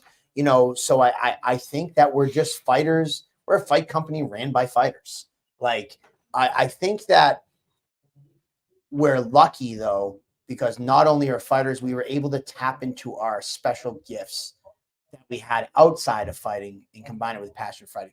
You know, people are like, oh, you're a fighter. That automatically makes you should know how to run a fight promotion because you're a fighter. No, we've seen many fighters come and go and start fight promotions and fail. Oh, I was a fighter. I could be a judge. No, we've seen many fighters come and go and they just not cut out for that, or coach or whatever it is. You know, we were able to, you know, take that we were all fighters and then like take our areas of expertise, whether it's marketing and sales, which my background was in, and whether it was, you know, setup and, you know, Tyler Pimentel, why I got on this point is, you know, this guy's a project manager. So like when it comes to setup, it's like, it's done. Obviously you're an entertainer, you know, the voice and things like that. You're a ring announcing and commentating. You walked in doing commentating on a whim. Then come to find out that years before you were doing commentary and being on a mic, you were doing comedy shows and stuff. So like, it's just like, we're able to kind of take our skills outside of the fight world, but still at our hearts, we are fighters. And it shows because like even guys like Nick, who's never fought, he's still trained, and maybe one day we'll get him in that. Yeah, for sure. Our fucking DJs fought, our camera crew has fought, our security staff fights, our police fucking details fight, our commentators fight, our ring announcers, everybody. It's we had a ring girl who fought before. One of our ring girls in the past, Cassie, was a fighter. Like, you know, oh yeah, it's Rob Pico has beer drinking skills. Yes, and it's like I come from a sales marketing background as well. I went to a vocational high school, so learned this. So it's like we've got jacks of all trades that help out everybody that's involved. It's all the pieces matter. To quote my favorite show, The Wire, everybody involved has a piece, but like you said, the passion is there. It's a fight company run by fighters, and it's just been a really fortunate, lucky turn of events. And spring 2025, give me a body. Nick Hyla. I think Nick Hyla versus a year and a half. Hey, Nick Hyla versus Andrew Mack. You guys are probably both 115 pounds. They're too close as friends right there. There's no way they could fight. No, I mean, Nick's not 115. No, Nick's way bigger than Andrew Mack. Nick's way bigger than Andrew Mack. I think Nick's like a bantamweight. I don't know if Nick's making 125. Maybe. I mean, we'll see. We'll see. At this point, we've been going 3 hours and 2 minutes. We're rambling. I love you guys all. I honestly, God, in the bottom of my heart. Nick's brother, Pete Eiler, is a fighter. Pete Eiler, fighter. Yeah, he's a fighter by association. There we go. But but no, we do appreciate everything, honestly, from the bottom of my heart. You know, this was something that started, you know, like, so long ago. And here we even when it gets stressful, when we're setting everything up and we're all bickering and yelling at each other, you're on your 15th monster. Nobody can keep their eyes open, but we all get through it, and it's all hugs and loves at the end of the day. And none of us could be more happy to be involved here. And it's all for the fighters and the fans. Nothing but gratitude for you guys. It's been a substantial year. We got to get the fuck out of here, though. It's tough. That's a wrap. 2023 out. 2024 Cage Titans 63 Saturday, January 27th. Stacked card. We have the entire card set. We'll be back on Monday with Table Titans. We'll run down the entire card for you. Want to do it now? No, I'm joking. I'm joking. Let's get that. I actually thought about sneak peeking it for everybody, but honestly, it was amazing having all the fighters calling. You guys really made the show tonight. This is the best year for awards by having your guys participate. But that's it. See you guys next week.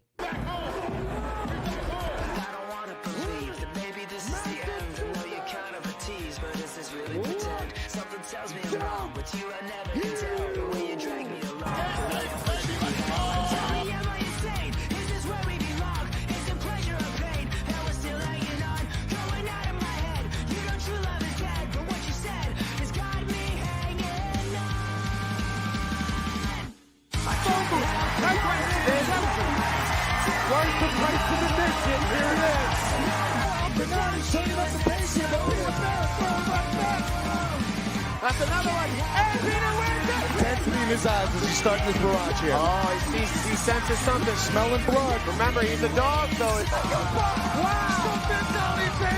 Speedy throwing everything on the line for gold. Brody McDougal, Austin Martin, instant classic. Oh my goodness! Oh my God! Years, 60-something events. Every time I think I've seen it all, I see something else. All I need to know is should I stay or is it time for me to go? I don't want to waste another minute, no. The story's getting old. All I want to know is whether I should stay or is it time for me to go? I can't help but walk through your landmines, 10 feet and I'm going out of my mind. I'm not right without you, is that so? There it